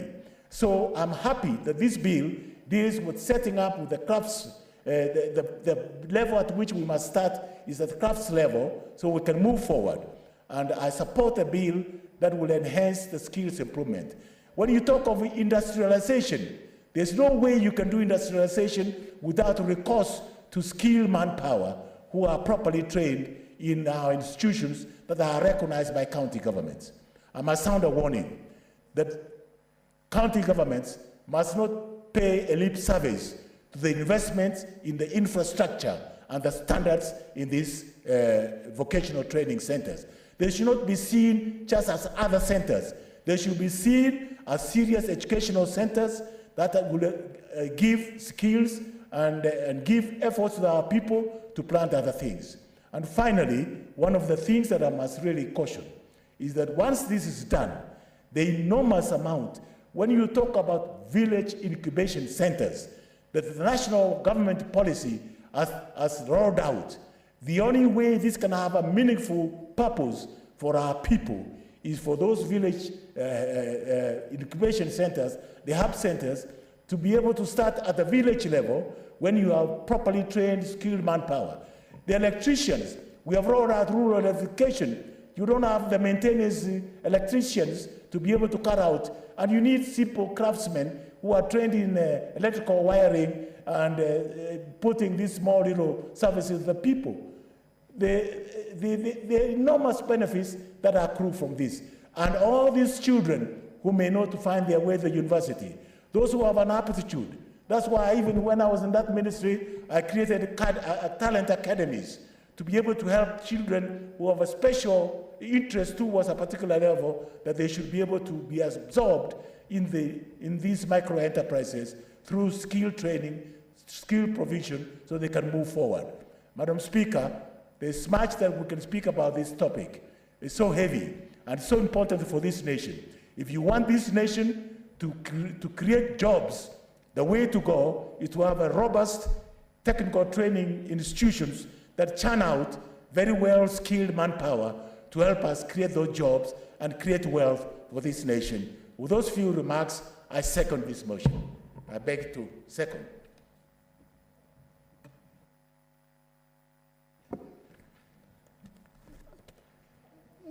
Honorable Senators, I now propose the question, which is that the County Vocational Education and Training, Senate Bills number 6 of 2021, be read a second time. Honorable Senators, I would wish to seek your indulgence that you make very brief comments to allow everybody to contribute, and then we can move to the next stage. So we give to Honorable Senator.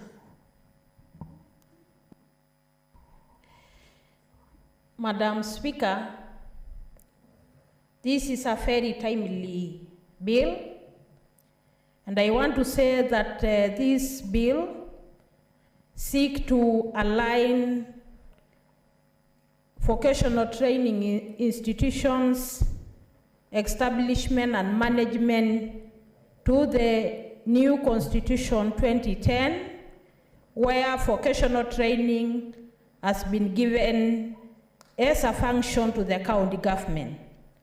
Madam Speaker, I'm very happy that we are discussing about this important vocational skill training bill on a day the world is celebrating the World Youth Skills Day. Madam Speaker, with a very high unemployment rate, we need to rethink of our skills offering institutions in connection to the job market.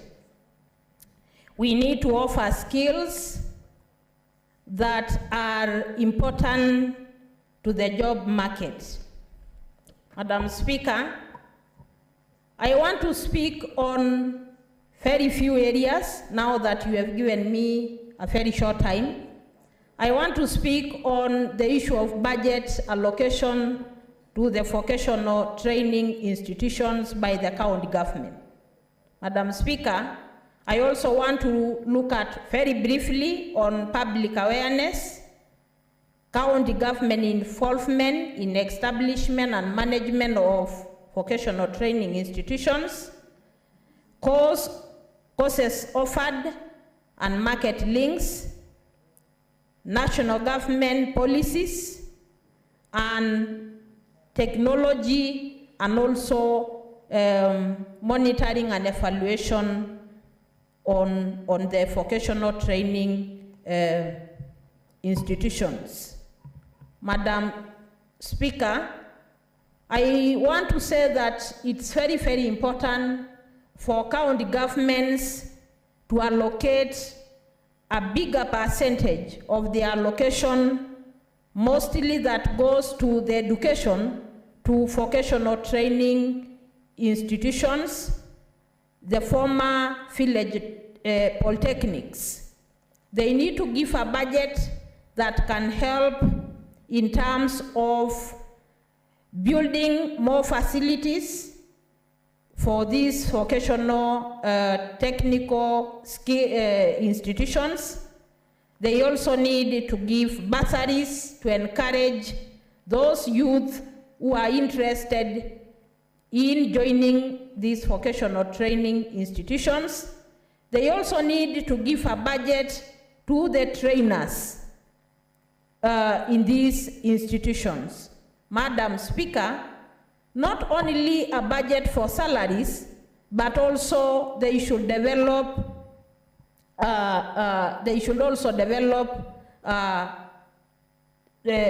terms of schemes for these trainers. They should have pensions. They should also have allowances, just like all other tutors in institutions of higher learning. Madam Speaker, county governments also should market, in collaboration with the management of these vocational training colleges, they should also develop a mechanism where they can be able to market these vocational training institutions. They should make sure that they have offered them platforms to market themselves, and also they should make them look friendly, more facilities for these vocational training institutions to be able to offer courses that are market driven. I imagine vocational training institutions that are doing hospitality, vocational training institutions that are doing agriculture, vocational institutions that are doing textile. They should have modern facilities to be able to do something that can attract the market, that can be bought by the citizens in those counties. So they should give them a budget for more facilities to be able to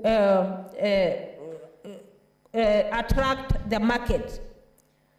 County government also should look at developing technology in those vocational training institutions, because the world has gone technology. So they should also develop internet connection for them. They should also do electricity connection for these vocational training institutions, and therefore they should help them to be able to have ICT in all the courses that they are offering.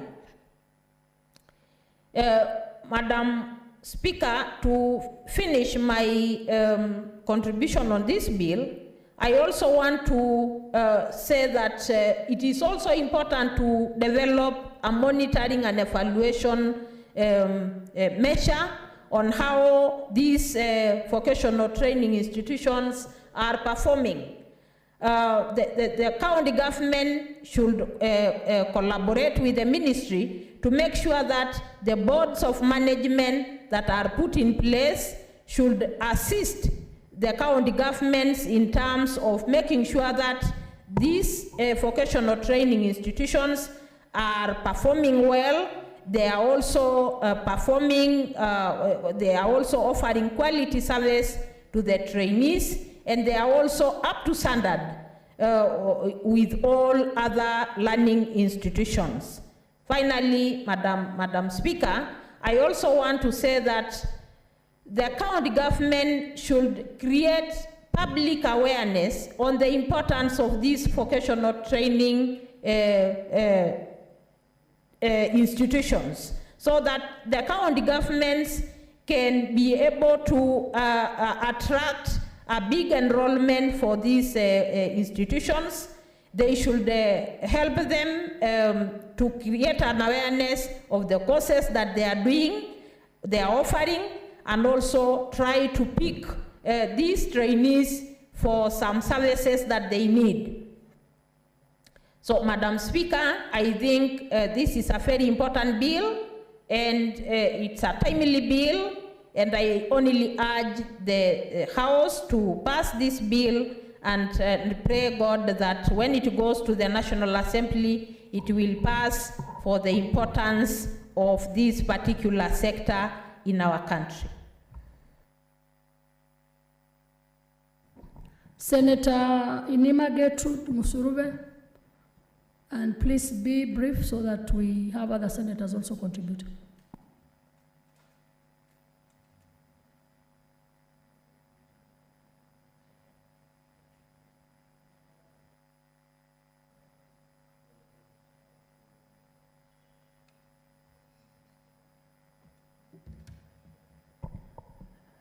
I would like to thank you, Honorable Speaker, for giving me this opportunity to give my comments on this bill and to support the bill.